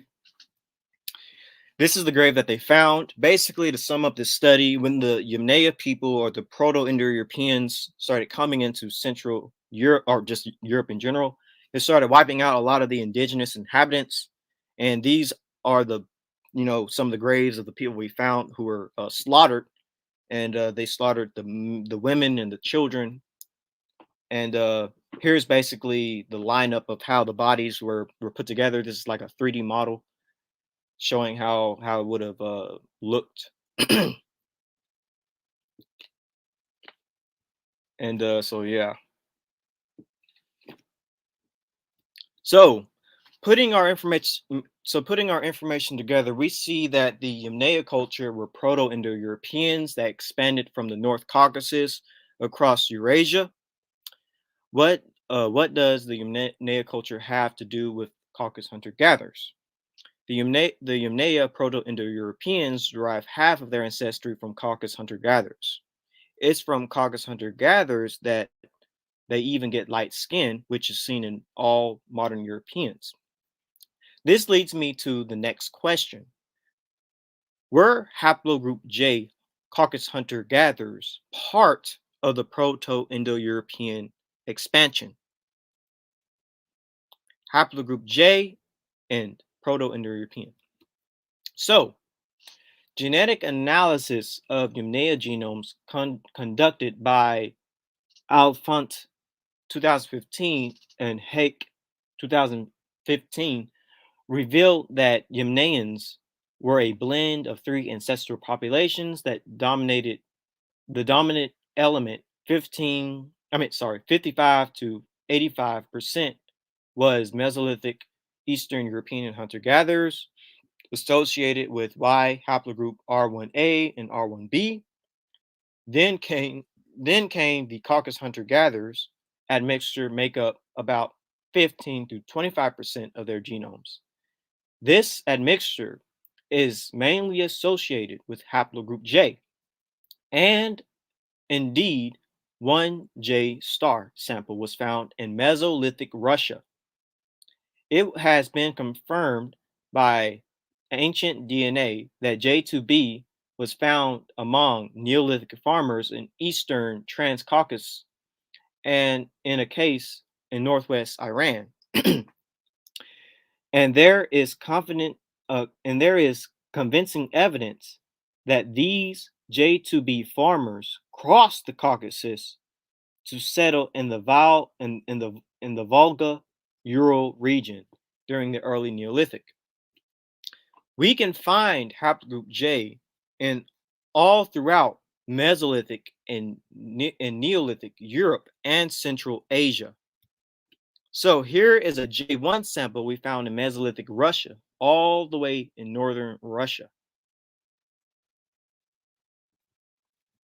Here is a Neolithic sample of J2 found in Hungary in Central Europe. Here is another J2 sample found in Neolithic Europe in Hungary. And here again is a third sample of J2A found in Neolithic Europe, Hungary. And here is a sample of haplogroup J1 found in Chalcolithic Turkmenistan. Here is another sample of J1 found in Turkmenistan, and a J2A sample found in Turkmenistan, and a J sample found again in Turkmenistan. So we found various ancient samples of haplogroup J throughout Eurasia. There are even branches of haplogroup J only seen among Europeans and not in the Middle East. So here, by the way, is some of the oldest samples of haplogroup J we found. A very old sample in France, of course, in northern Iran, in the Caucasus, Anatolia, in Austria, which is in Europe, in Hungary. And so here are some of the oldest samples of J we find. So let's deal with J when it comes to Europeans. So most J1 Europeans belong to the J1-Z1828 branch, which is also found in Anatolia and the Caucasus, but not in Arabic countries. The Z1842 subclade of Z1828 is the most common variety of J1 in Armenia and Georgia. So furthermore, there is much evidence that haplogroup J could have been among Proto-Indo-European migration, which stretched from Europe to India. Visually, you can see an interesting overlap between haplogroup J and Indo-European languages. So here is haplogroup J, and here is Indo-European languages. Remember, the Yamnaya culture began their migration from the northern Caucasus and were going west into Europe and east as far as Central Asia and even Siberia. Many Turkic tribes and other Central Asians have Yamnaya ancestry. This paper actually goes into that. Nomadic herders left a strong genetic mark on Europeans and Central Asians. So the Bronze Age came to Europe and Asia 5,000 years ago, leaving a trail of metal tools, axes, and jewelry, which stretched from Siberia to Scandinavia. But was this powerful new technology an idea that spread from the Middle East to European and Asian people, or was it brought by foreigners? Nomadic herders from the steppes of today's Russia and the Ukraine brought their culture and probably languages with them, and made a relatively recent and lasting imprint on the genetic makeup of Europeans and Asians. In the study published online today in Nature, two rival teams of geneticists analyzed the DNA from 170 individuals who lived at key archaeological sites in Europe and Asia 5,000 to 3,000 years ago.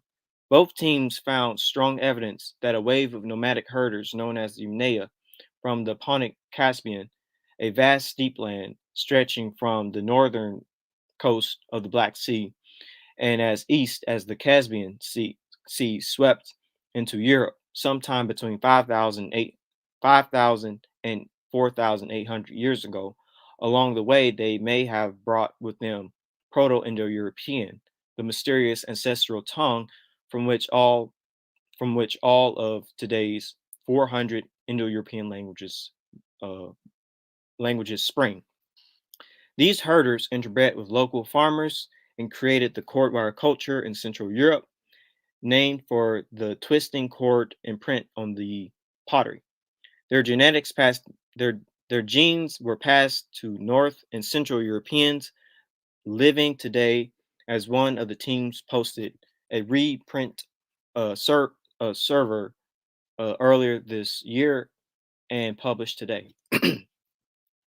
But in a new twist, one of the teams also found that Yamnaya headed east from their homeland in Eurasia steepelands, moving all the way to the Altai Mountains of Siberia, where they replaced local hunter-gatherers.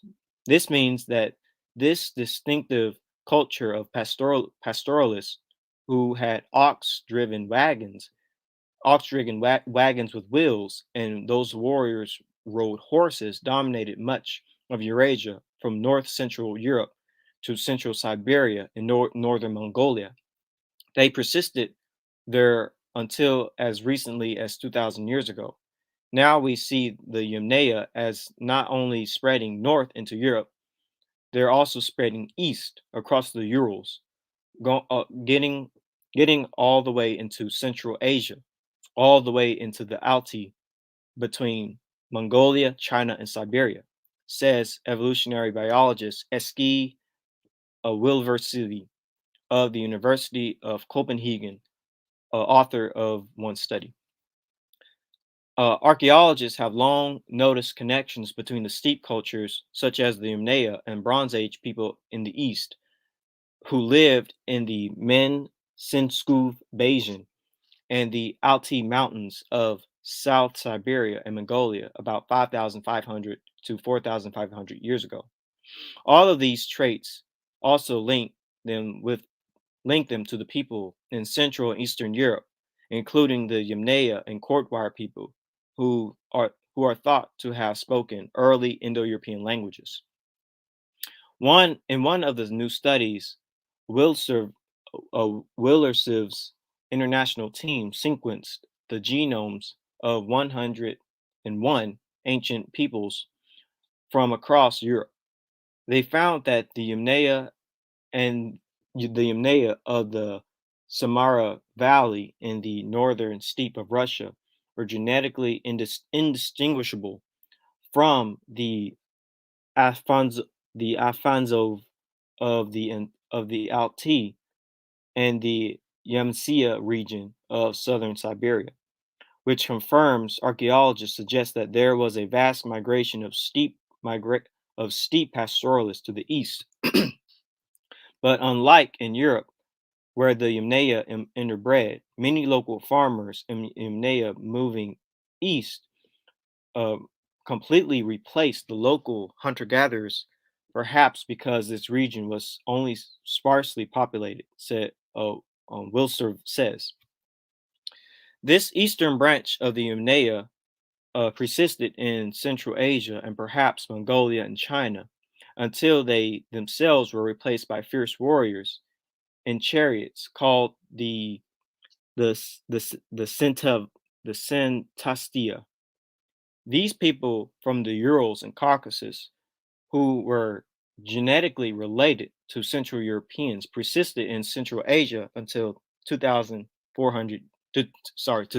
years ago, which means that people in Central Asia were actually more likely Europeans than Asians.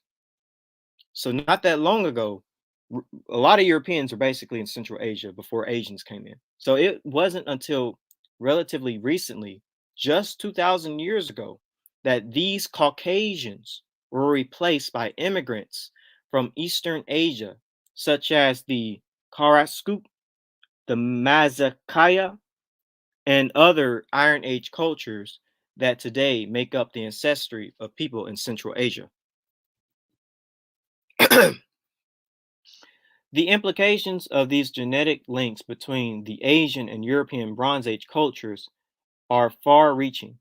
A few closely linked groups from the steppe dominated a huge area from from Europe to Asia and shaped major parts of the genetics of Europeans and Asians. We now have samples all the way from Spain and the Atlantic Ocean to central Siberia, says population geneticist Losif Lidzards of Harvard University and a co-author of the second study led by David Reich, also of Harvard. Both studies found that these people brought genes for light skin and brown eyes with them, although northern hunter-gatherers already had light skin as well, Wilson's team found. The massive migration from the steppe also may have spread the Indo-European languages that have been spoken across Europe and Central Asia and Central and Southern Asia since the beginning of the recorded history, including Italic, Germanic, Slavic, Hindi, and Tokchin languages, among others. So what's interesting is that when these Proto-Indo-Europeans spread into Europe, they also spread into Central Asia, which at one point had far more European peoples than it does today, and this is why a large part of all of Eurasia is fairly light-skinned. So the people of Central Asia were more European than Asian due to the Yamnaya expansion and settling in these regions. This is fascinating because you do find many Central Asians and Turkic tribes with haplogroup J. If you look at a map dealing with the territory of Central Asian tribes, they do overlap with haplogroup J. So here's haplogroup J and just the history of Turkic peoples throughout Eurasia. Dr. Nathaniel Jansen believes in a more Turkic origin and migration for haplogroup J. So, Yashub, if you mind, can you look up this video? And there's a because I think I think when you play it off your screen, it might be clear for the people. And there's a section I want you to look up. I Have it on. think I know what part you want. I got you. I brought up the sections that you can play because we're not gonna play the whole video, just these specific sections right here. All right. Dr. Can we identify Jews? Dr. Nathaniel Jansen believes that there's a very strong Turkic origin for haplogroup J. We're just gonna look at his model real quick.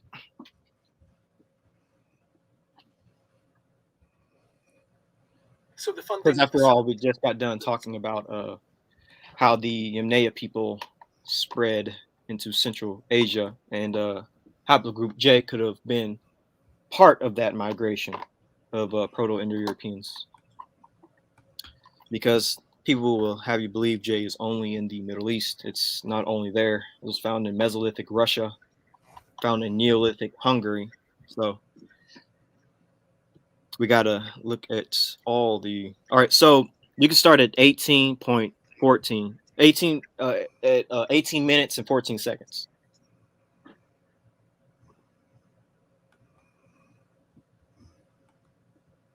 surprisingly, one of the keys to understanding the history of this lineage comes from a study that didn't even sample the Middle East. This first study we looked at early on in these episodes, the 1,000 Genomes Project, the one that sampled the major locations of where the people are, didn't even have lineages in the Middle East. Yet it did have members of Group J. Can you keep the screen up so I can see where to stop? Study of the Y chromosome. One of the first studies I examined and one of the first puzzles I had trouble solving. Group J in this study is heavily populated by, you see the colors here, gold and green. Europe. Okay. You can stop, by the way, when you play that clip, you can stop at 20 minutes and 15 seconds. You stop right there. Just giving you that heads up. Stop where? You can stop at 20 minutes and 57 seconds. 20 minutes, 57 seconds. And you can go back if you want, just in case the people didn't. Okay. So basically from 18 minutes to 14 seconds to 20 minutes to 57 seconds. You can also look at my screen if you want to see the others, where the others can stop at. Like you can, I guess, write it down if you want. If you want to flip back to my screen. Surprisingly, one of the keys to understanding the history of this lineage comes from a study that didn't even sample the Middle East.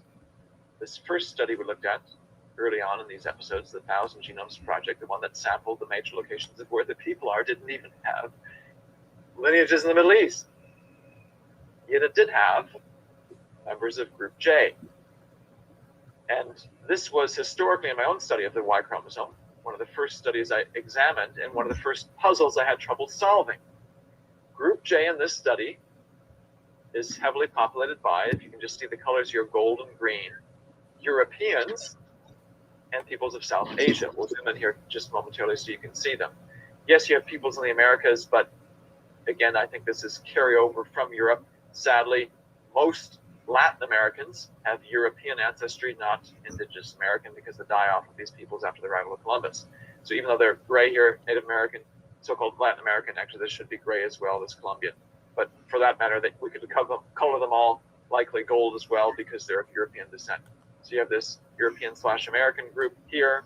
You can see Colombians, Italians from Tuscany, Finnish peoples. Then you have some of the South Asians, Pakistanis, Gujaratis, who are living in Houston but trace their ancestry to India, Punjabis, Bengalis from Bangladesh, Indian Telugus, so forth.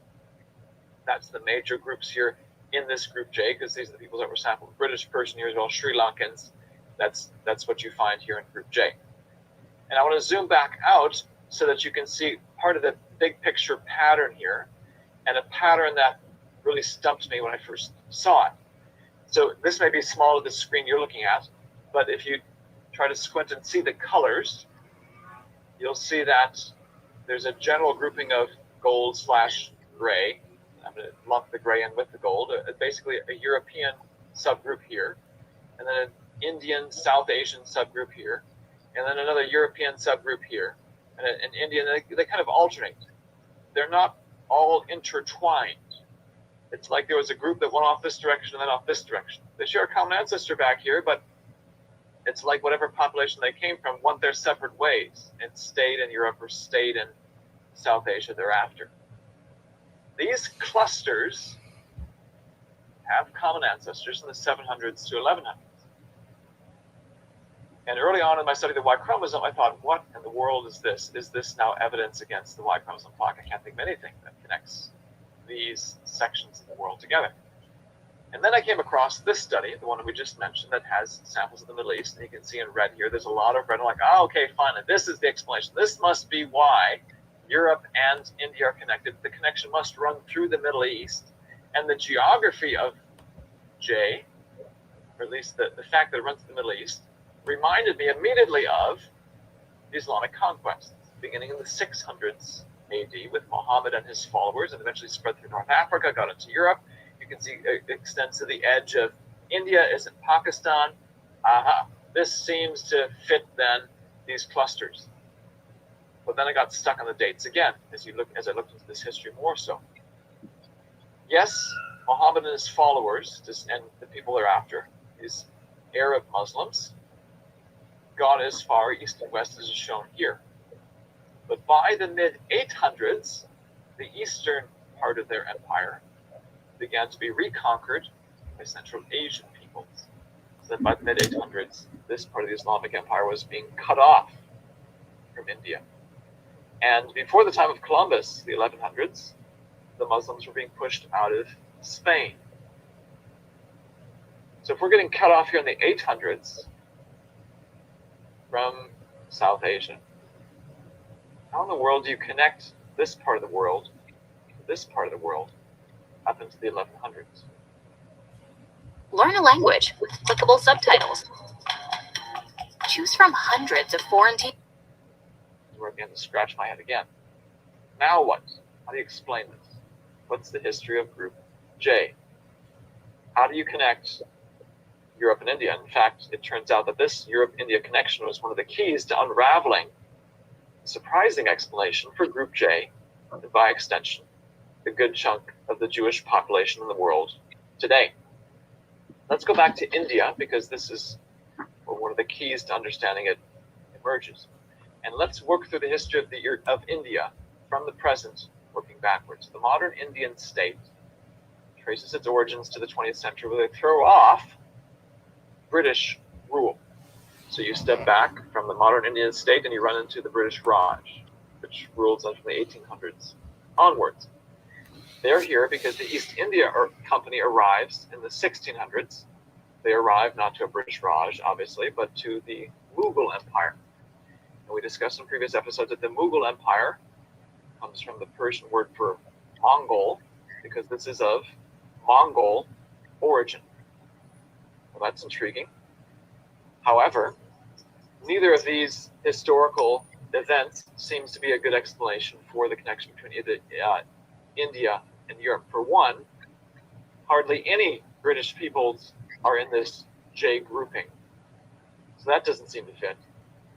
And the Mongols, even though we've already seen connections between Europe and South Asia due to the Mongols, the dates seem to be too late. Well, who precedes the Mughals? The Mughals are preceded, at least in North India, by the Delhi Sultanate. By the name, you might start to think some sort of Muslim-Islamic connection. Ethnically, though, if you look at history books, this is not Arab Muslim in origin. It's, if anything, led by an Iranian type people, but the history books will talk about the Turkish invasion of India because many of the members of these armies, as well as some of the Arab armies, were manned by slaves. In Egypt especially, there were slaves who were being enlisted in the Muslim armies. And in the Iranian leadership leading to the Delhi Sultanate, there were massive numbers of Turks as part of this army. And so history books will talk about the Turkish invasion of India that gave rise to the Delhi Sultanate. Well, 1200s, this is now much closer to the dates that are relevant. And what's even more intriguing is it's the Turks that are responsible for pushing the Arab Muslims back towards the Middle East. It's the Seljuk Turks who in the thousands AD are overrunning the Middle East. Now, if you're like me, you hear Turks and you think modern day Turkey. Their origins are actually here in Central Asia, and this history is part of the explanation for how they got to Turkey. This is 1000s AD, and again, a different group of Turks is now coming down into India 100 or so years later. So the split between these eventual Turkish peoples and those who come into India happens right around 1100 AD. Turks don't stay in the Middle East, though. They're overrun within a century or two by the world's greatest empire, the Mongols. Notice, though, that even though the Mongols skirt India, essentially cut off this part of the world from India, and of course conquer much of Central Asia, get into Eastern Europe, get into the Middle East, they don't quite conquer all of Turkey, and the Turkish peoples persist in Western Turkey. And in fact, they throw off the Mongols and begin to reconquer again, and last for several hundred years under the Ottoman Empire, the Ottoman Turkish Empire, which rules, notice here, parts of Europe, the Balkan Peninsula, in the Middle East, parts of North Africa, and they're in both Middle East and in Europe for several hundred years. They're in one or the other for longer than this. Of course, they're in Turkey in the 1300s. Notice, though, that they're in the Middle East into the 1900s. Think back to history that might be more familiar. World War I, they're one of the World War I powers, the Ottoman Empire down here. You can see some of the other, perhaps more familiar entities during World War I up on this map. My point is the highlight here, Turkish people, you're right into the modern era, and they're connecting Europe down here. And the connection of the Turkish people to India goes back to the split between the Seljuks and whoever these other Turkish people were going back in the Delhi Sultanate back in the 1100s. So notice how the realm of the Ottoman Empire, getting down into the Middle East, and again, this is eventually cut off. Go back to the previous slide here. You can see how much it's decreased by the 1900s, but it's still extending down here to the Middle East. This is a very intriguing geographic echo, the concentration of Group J in the Middle East and elsewhere. Today, the Ottoman Empire seems to explain the concentration today, and the history of the Turks seems to explain why we can have connections here and here, and the lack of a heavy Turkish presence in either of these places in recent history might explain why it's such a low concentration there. It fits the timing of the splits in these clusters, and here's how, just to make it clearer why. Why would there be a Turkish connection to Europe in the 700s? Because I said there's some clusters here that separate in the 700s. Well, recall from previous episodes that there's a steady stream of Central Asian peoples into Europe from the 500s, 700s, and one of the 700s peoples is a Turkish group. The Oghuz peoples moving from Central Asia into Europe are Turkish peoples. They're not the only Turkish peoples. There are Turkish people who stuck around Central Asia and became then part of the Turkish armies that came into India. These are not the only Turkish people. There was a split between whoever these people were and the Seljuk Turks in the thousands. So that would explain the 1100 split as they go this way. As the Seljuk Turks go this way. And these two groups are separated by the arrival of the Mongols. And those who persist in modern-day geographic Turkey expand after the arrival and throw off the Mongol yoke and have this empire that persists in the Middle East up until the modern time. So let's watch this history again with one map to make it even clearer, because the Turkish peoples, in my view, are the best explanation at present for this Group J. not Arab Muslims. So these peoples, even though I think Turkish peoples as here.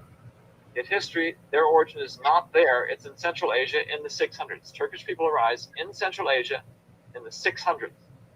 Some of these people begin migrating to Europe in the 700s, which is why I think we see some of the echo and the splits between Europeans and Indian peoples at that point in time. There's another split that happens, the Seljuk Turks, which give rise then to the modern Turkish peoples around the thousands. But there's still Turkish peoples left over. The split happens in the thousands, and those who are still left over move down then and are invading, part of the armies that invade India in the 1200s. I mentioned the last episode talking about the Vikings, that there's this general rule of thumb that seems to emerge in the human family tree, that last empire standing wins. Yes, you might invade and take over, but if there's some people group that comes in after you and then wipes you out, they're the group that's going to be dominant today. So, yes, they arrive in Europe in the 700s, but there's many other peoples who arrive after them. So they're a minority of European peoples today.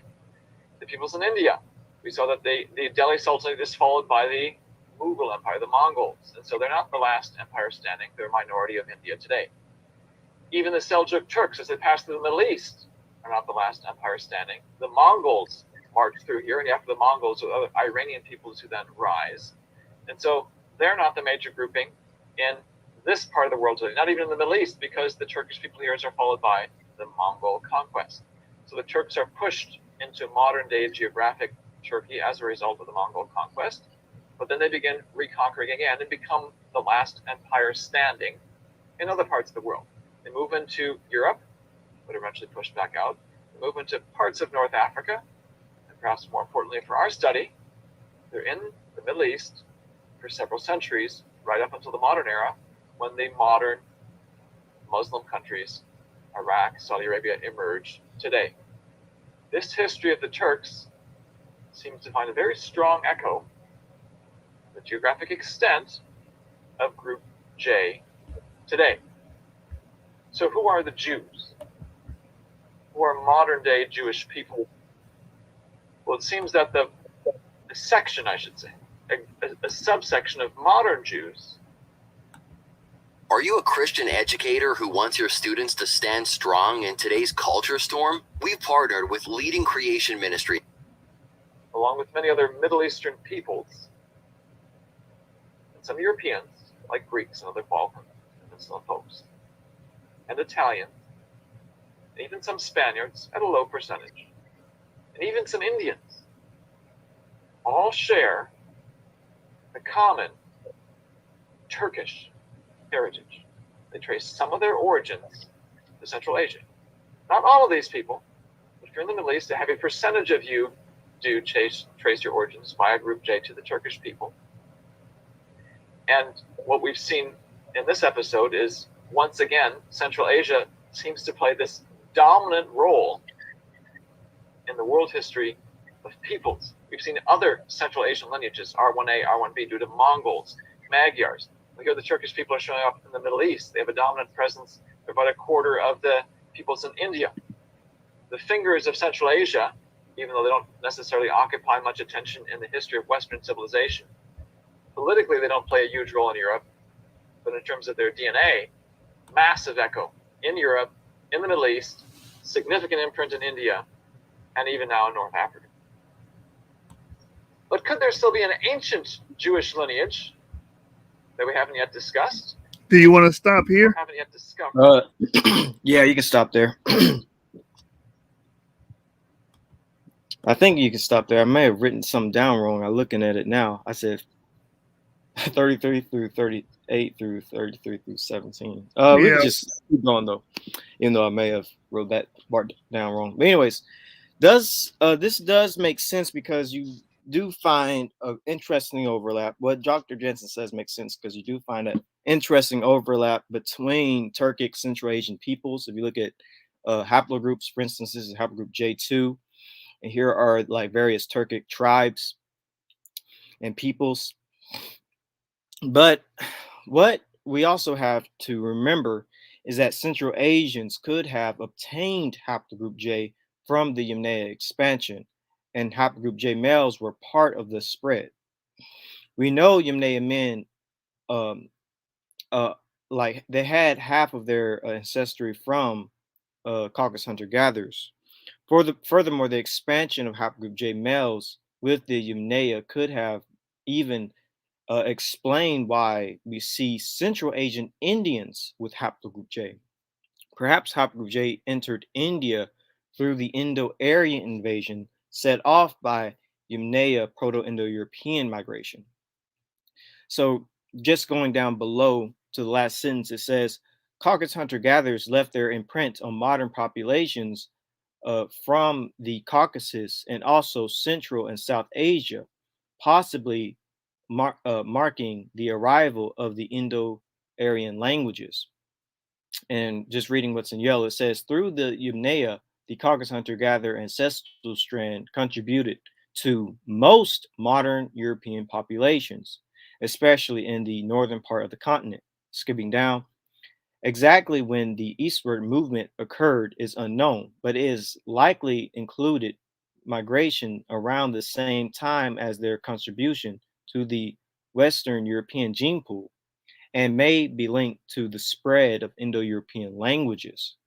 So here's a paper that actually goes into haplogroup J and the Indo-Aryan migration. It says within the Indian subcontinent, J2A peaks at frequencies of 15 through 25% around the Indo-Pakistani border of Punjab to Jharkhand and Sindh. Archaeological evidence of a mass migration from the southern Caucasus to the Indus Valley is inclusive at present, but it cannot be excluded as it has been proven now that large-scale Indo-European migrations took place during the same period from the Pontic Caspian steppe to Europe and Central Asia. There is no reason to believe that J2A people from the Kura-Araxes culture could not have expanded in the same way westward toward Anatolia, Greece, and Italy, and eastward to Iran, Central Asia, Pakistan, and India. There are there is another cluster of J2A with a frequency approximating 15% in Bacteria in Central Asia and in southern Central Asia, in what is now northern Afghanistan, eastern Turkmenistan, south of Uzbekistan, and west of Tajikistan. The Indo-Aryans pursued their southward expansion, invading northern Pakistan and northwest India from 18,000 BC to 15,000 BC, and eventually bringing about the demise of the Indus Valley civilization around 13,000 BC. There is a wide variety of J2A branches found in South Asia. Some are over 10,000 years old, could have migrated from West to South Asia during the Neolithic, Chalcolithic, or early Bronze Age, based on their geographies. F3133 and M319 could be associated with the Kura-Araxes expansion. Y2 Y21500 has a TMRCA of 3,700 years old and is also found in Russia, which suggests an Indo-Aryan origin. Perhaps one of the J2A1 subclades assimilated with R1A invaders in Central Asia before conquering the Indian subcontinent. So here is a migration of the Indo-Europeans, and again, here is a good map of haplogroup J, haplogroup J2, perfectly overlapping Indo-European languages and lands. There's a closer image of that, actually. So with all this being said, and putting the information together, what we learned is that, I would say that haplogroup J could be Proto Indo-European in origin. Or, to put it in better words, early haplogroup J males could have spoken PIE, Proto-Indo-European. Haplogroup J2 even perfectly overlaps with Indo-European languages. There's haplogroup J2, there's Indo-European. Now, am I saying haplogroup J was the only lineage to spread Indo-European languages? No. Haplogroup J would have been one out of a number of different Y chromosomes expanding during the Indo-European migration. So let me just say that again. I don't think haplogroup J is the only haplogroup that was with Proto-Indo-Europeans when they were migrating. You had R1A, you had R2, you had L, you had other haplogroups, Y-DNA haplogroups, spreading with the Indo-Europeans. But I do believe J would have been among those peoples to spread. As said in this study right here, that we do find a J sample in Mesolithic Russia. So basically, all I'm saying is that J was among the first lineages of Proto-Indo-Europeans, and early J males could have spoken Proto-Indo-European, and that J haplogroup J lineages was part of the Indo-European migration. But haplogroup J would not have been alone in this migration. So we're at the conclusion. Now we're going to get to a Q&A part of the video where you can ask me questions concerning the topic of the video. But I am making a part 2 because this is not my final conclusion. I want to make that clear. I have a part 2 and a part 3 because this is not my final conclusion. Just like I did with my haplogroup E video, I'm just giving bits and pieces of information, but there is still a lot of more information that we could look into when it comes to haplogroup J, ancient samples found throughout the Mediterranean and things like that. So I'm just slowly making a case for different ideas. So now we can get to the Q&A. But remember, I have a part 2 and a part 3 coming out. Yeah, brother, you got the oven. You got the oven on low right now. You know what I mean? You got the oven on Yeah. low.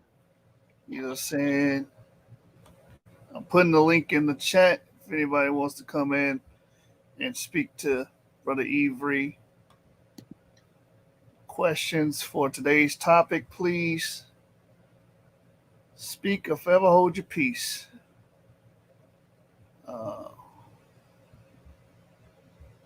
I'm looking in the chat, scouring for questions. I see statements, but I'm looking for questions. All right, we got our brother Ngozi in the building. Shalom, brother. Shalom.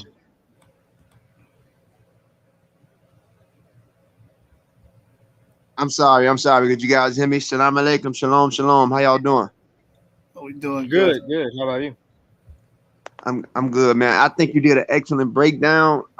You went in. I just wanted to say that we want to remind everyone, because you broke down, you showed it, you went through the sources, scientific methodology, going through the sources and backing what you say. But I just want to say that we cannot let R1B off the hook, because most of those Yamnayas with R1B and R1A, some of them would have been J2. Reasons why: because the Yamnaya were a crossbreed between Eastern hunter-gatherers and Caucasus hunter-gatherers. And we do know that the earliest Caucasus hunter-gatherers, some of them had the earliest phase of J.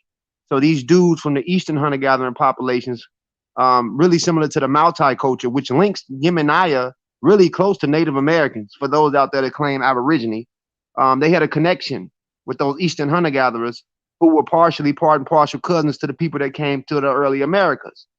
But another portion of the ancestry came from those Caucasus hunter-gatherers, and we understand where the first J was found, with fair skin. But those Caucasus hunter-gatherers also was a crossbreed between those hunter-gatherers or local hunter-gatherers that was in northern Anatolia, who later became farmers.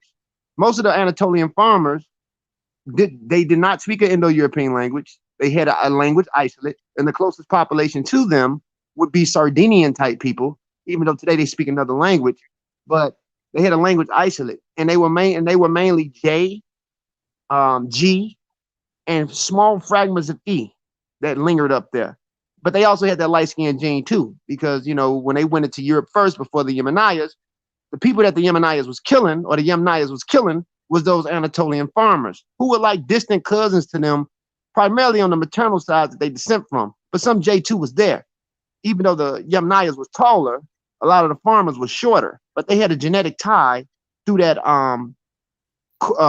through the Caucasus hunter-gatherer portion of their ancestry. So I don't want to. I just want to say I think you did a great job, but I don't want people to let that R1B off the hook or the J off the hook, because all of them are slightly invaders to different regions and different phases of history. You know what I'm saying? And this is why to this day, the Middle East is clashing primarily with those haplogroup J carriers that hijacked Arabia in the early Middle East, and they fighting with their distant cousins. You spoiling it. You spoiling it. Hey, yo, I'm gonna fall back though. Y'all doing a good job, man. I appreciate you, brothers. Thank you. And you're right about everything. And yeah, R was definitely those Yemnayas, and some of those J's would have been among them. And you also spoiled about the isolate. I was going to wait for that for my fourth video. Oh no, you got the detail. No, you got the detail, bro. I ain't even gonna say nothing else. I know once you get it in, you and y'all ship the way y'all getting it in. No, bro. I mean, it's just to entice the crowd, because you guys are going through it. I think y'all rocking it out. So I'm just gonna fall back and listen in. But I just didn't want to let that R1B off the hook, because they thinking, say that R1A.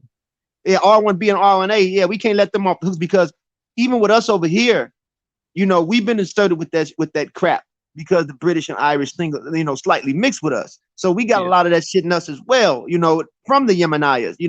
I was joking in the chat.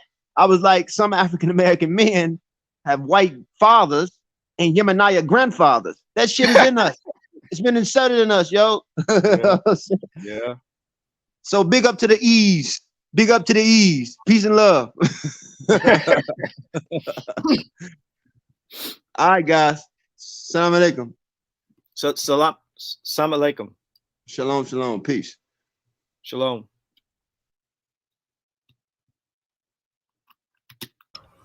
All right, I'm looking for more questions, and can't find anything yet. If you guys are watching, please submit your questions or click the link in the chat. If you have any questions about Haplogroup J, I think we had a Jewish person on here. Really? Yeah. He had some inflammatory statements to say, but I would wish he would, have the testicular fortitude to click that link and, put his question, submit his question in. Let me read his question then. Let me find it, because. No, Oh, was it like a really, really bad? Yeah, I timed him out for what he said, but okay, it wasn't a question. It was like, I wonder if it was Javid or one of his cats. I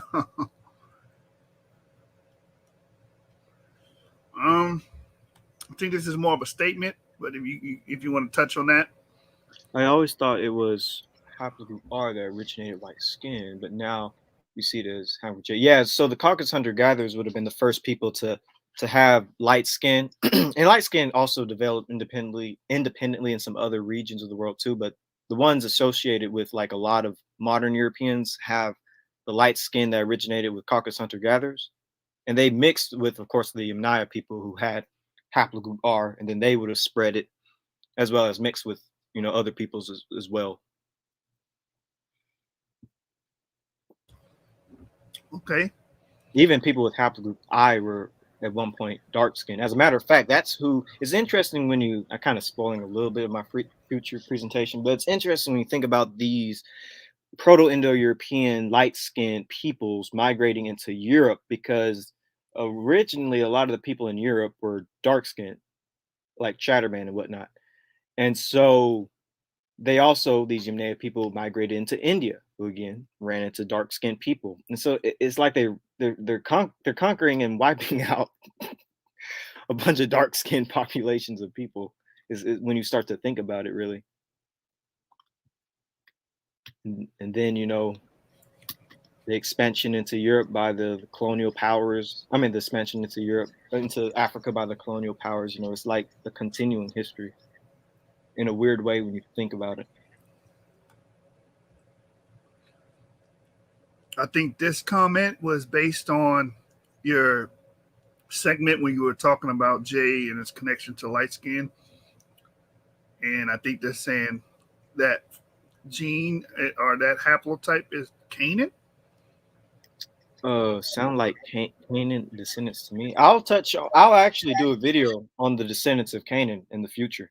They're very important people to know about when studying the various neighbors of Israel. So I'm not going to answer that question. Well, it's not even a question, but it's more of a statement. But yeah, I'll touch on the descendants of Cain, because really there's different types of Canaanites. It's really a name of a geographical region. You know, there was a lot of different ethnic groups living in the land of Canaan. So You want to touch on this? on what? Neanderthals had pale skin, colored eyes, and red hair. Do you have evidence for that? Yeah, I never seen any evidence about Neanderthals having pale skin. Let me find you another. Let's see, everything's statements. You know, everything. They were having a conversation in the chat. Sister says this brother's work is priceless. Thank you. Picking you up.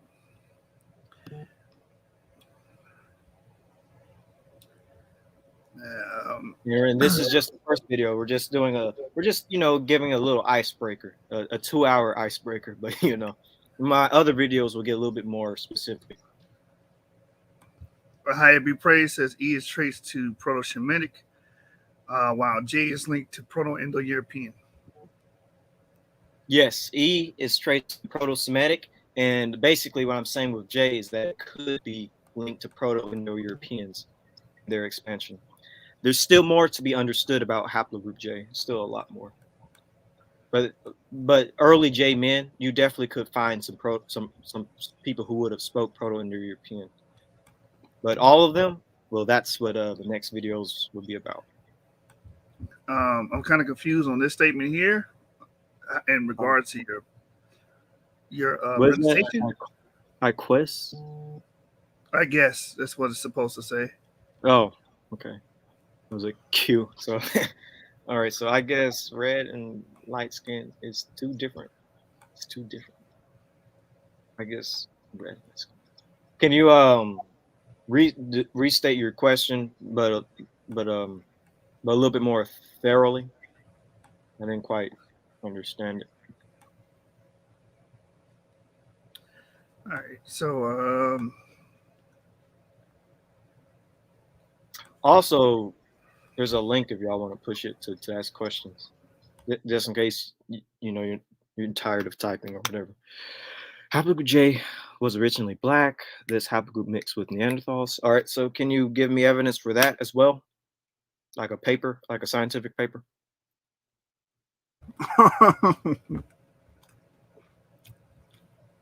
Because I provided scientific papers. I think it will be only fair if you do the same, you know?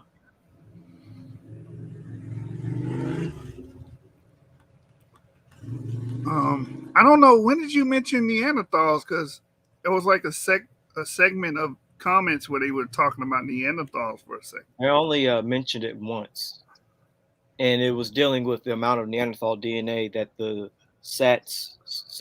Serbia Oh yeah, together had. But I only mentioned it once. That's it. Yeah, it had nothing to do with your overall topic. Yeah. All right, you got a brother. This brother gonna have 1,000 questions, so be ready. All right, let me get my water. Welcome, DIM 10 Commandments. Yeah, what's going on, y'all? Shalom. Peace. Look, right now I only got one question. A bit loud in the background. Yeah. Also, okay. Is that better? Yeah, that's better. Okay. Yeah. Right now I only have one question. Peace, everybody. I meant to Peace. ask this. Yesterday, I think it was yesterday or 2 days ago. When the 49ers was on there, hosted it. I wasn't. I don't think I was. Was it on here? Because I haven't been on YouTube's channel in about like 2 weeks or 3 weeks.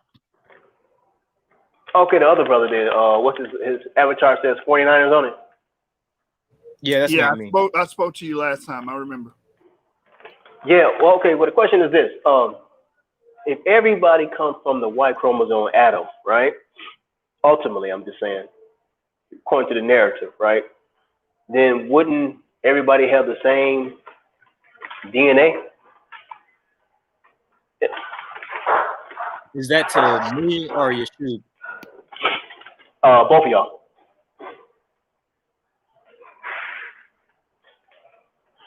Everyone would not have the same DNA, but if you watch the show, we would like you to have the question, have any questions, geared towards what was presented.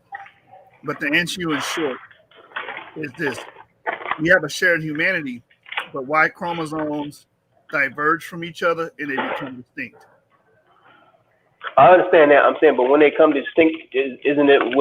Don't it leave still a similarity to the rest of them? No, they become. That's what distinct means. They become separate. They become their own entities. But yes, they come from a natural branch that they all sprouted from. But once they diverge, they become their own thing.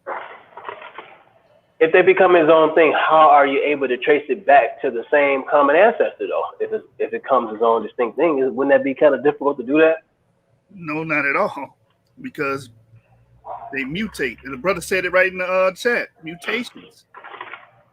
The mutations make them distinct. They're not the same as the founding father of all of the branches.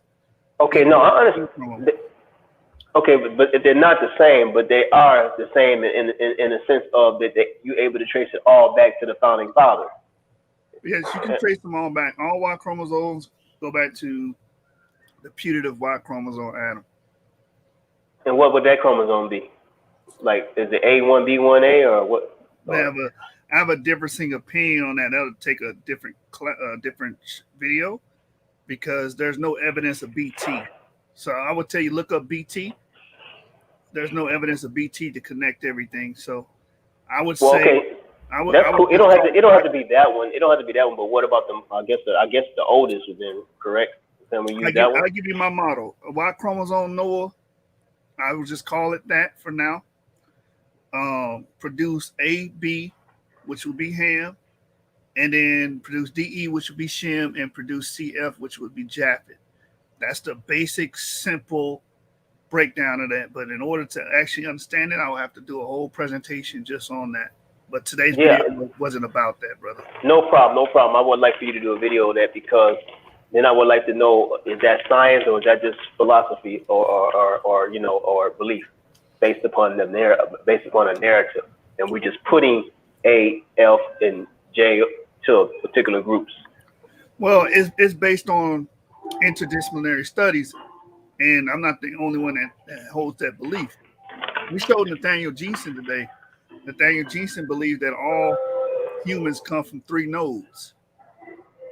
You catch my drift? A node is a branch. 3 nodes, 3 classes of men, Ham, Shem, and Japheth.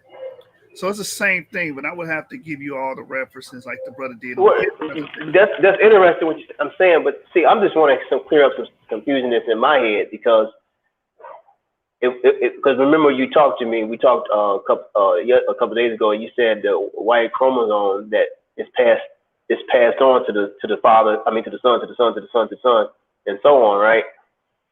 And so if we're going to go with that logic, that means the Noah, all his sons will have the same Y chromosome as their father, and all their children will have the same chromosome, Y chromosome, or similar chromosome to their fathers.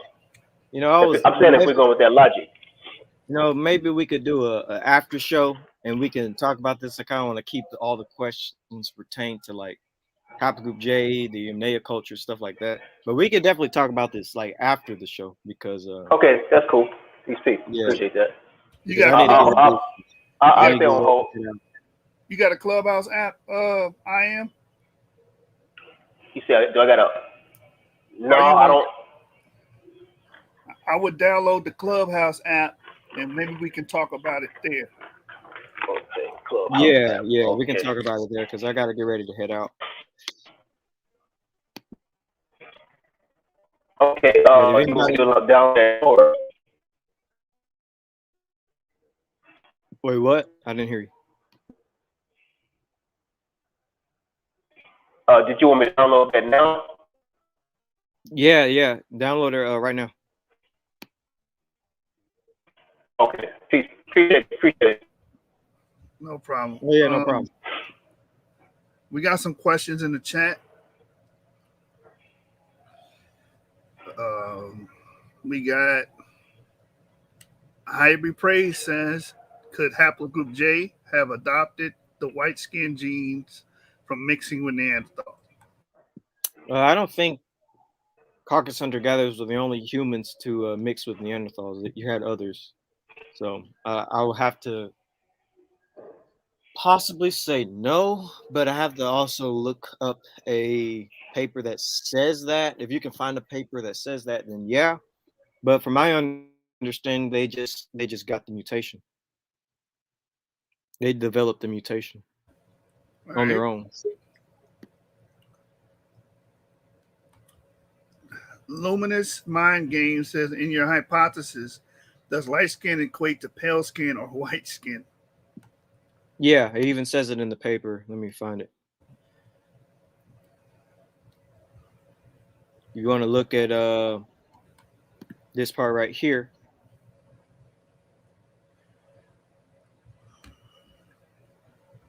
You can look up the specific mutation SLC45A2 and SLC424A5.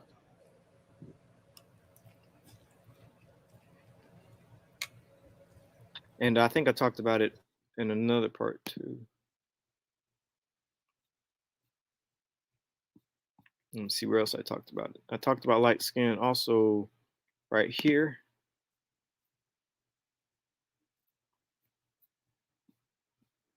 When I say light skin, I'm not talking about how we say light skin as in a light skinned black person.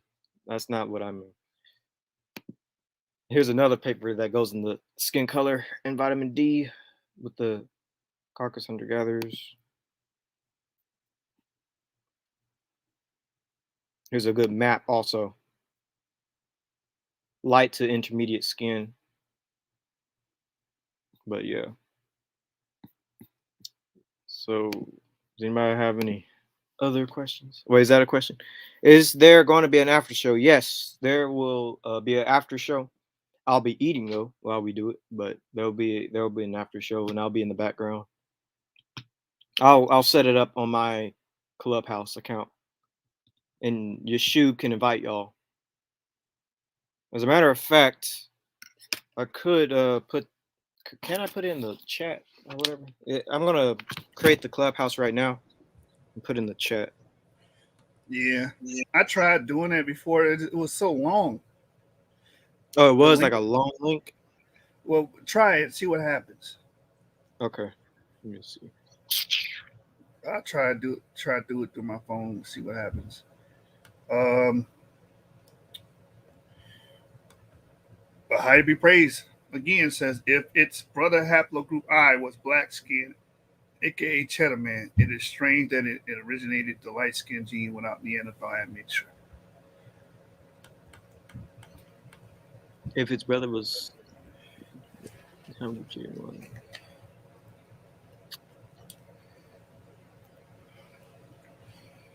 Wait, Haplogroup I didn't develop light skin on their own. They got it from mixing with the Yamnaya people who conquered them.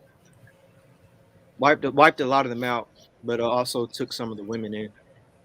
A lot of times they just murdered people, like in that paper I showed, how they massacred a whole like family. Wait a minute. Is this Ray? Where? We'll talk about it. In Oh my goodness, I know now. I Clubhouse. see now. I see now. That did not look like her though. I thought that was Lisa for a minute. No, wait a minute. Um, I see what you're talking about. okay, all right. I'm gonna create. Don't close it yet. I'm gonna first make the room and put in the chat so at least people can see it. I'm trying to put a topic real quick. Yeah, John Mill basically said the brother doesn't understand roots and branches. Right. That's why we're going to try to, if he gets on Clubhouse, bring him up to speed on basic genetics and stuff like that. And we're going to talk about theories with haplogroup A being the progenitor of all haplogroups. I disagree with that. And there's reasons why. It's just not just because. There's Dr. reasons why. Jensen has a good reason why. Yeah, yeah. I don't follow the secular model of haplogroups. I follow what I have termed or seen as being termed the starburst model, where all males come from 3 nodes or 3 branches. All right, I'm gonna put it in the chat. All right, so you just share, or you copy the link. Okay. Yeah, You should see it. It's right there. You can highlight it. I just now posted it. You posted in the comments? Yes. My name is in Hebrew. My name is the Shema in the actual Hebrew letters. I could also type it in. Hold on, wait a minute. Did you make the room already? Yeah, I made the room. You can join it. I'm trying to. That's what I'm looking for. All right, there you go. Got you. All right, so let me copy the link and just go to the YouTube and drop it in, see if that works. Cool. Yeah, I just got home, bro. I missed it. I thought you were gonna do it later. Oh wait, do it later at night, bro. People gotta go to work, and I like to watch it live. All right, there we go. There we go. Yeah, bingo. All right, you guys should see the Clubhouse app in the chat. Royal Prince says he's there. Mixed Connections. I know you're going to be there. Can you also put in the chat? Should be in the chat. I mean, not the chat, but the screen. Is it the bottom screen? Can y'all see it? Let me try it on here. Let me try and do it from.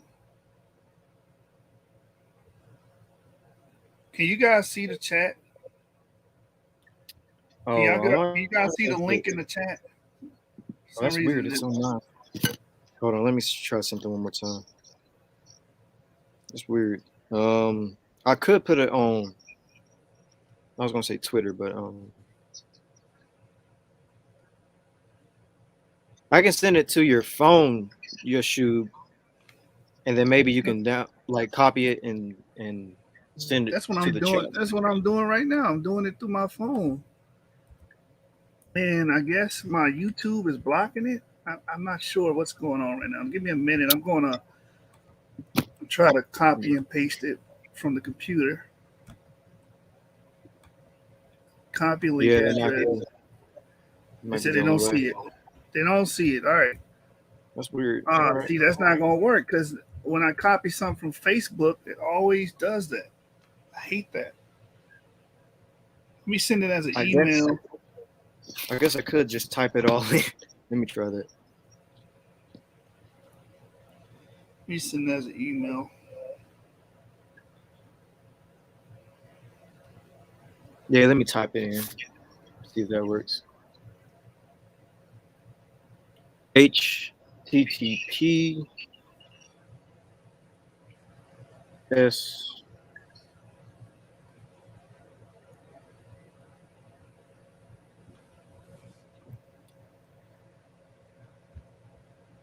All right, you guys bear with me.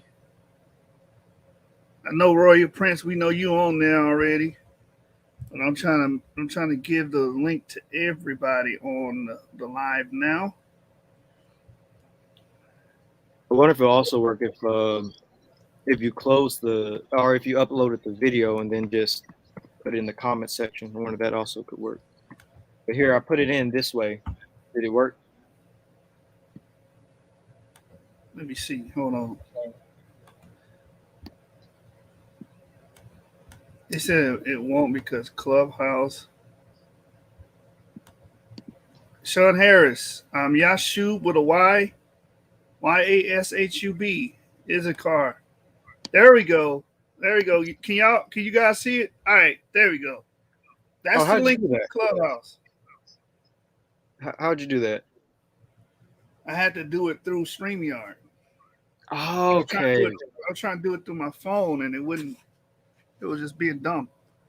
Okay, that makes more sense actually. All right, one more before we leave. One more before we leave, right here. Yeah, one more question. All right. Oh, go ahead. I asked because in the articles it's mentioning lightning of skin color, which could result in a variety of phenotypes other than straight up pale skin. Well, I'm just going by what it says. Hold on here, Echo. Let me put my phone away from here. So I'm just going by what it says, which is that the Caucasus hunter-gatherers were the first to develop light skin, and this was passed into Europe and into Central Asia, you know. And then we look at modern Europeans, Central Asians, Northern Europeans, they're quite light skinned. So I believe that they would have been, you know, very light skinned. As a matter of fact, I even showed you Kurgan graves and the likelihood of how these Kurgan peoples looked. And this is what they come up with. And I would say that Caucasus hunter-gatherers could have been from white to tanned in skin tone, which is still like white. It's just a bit darker, if you want to say dark, you know. But I believe this is a good example of what Proto-Indo-Europeans look like. And I would say that these guys are light-skinned, definitely lighter than me.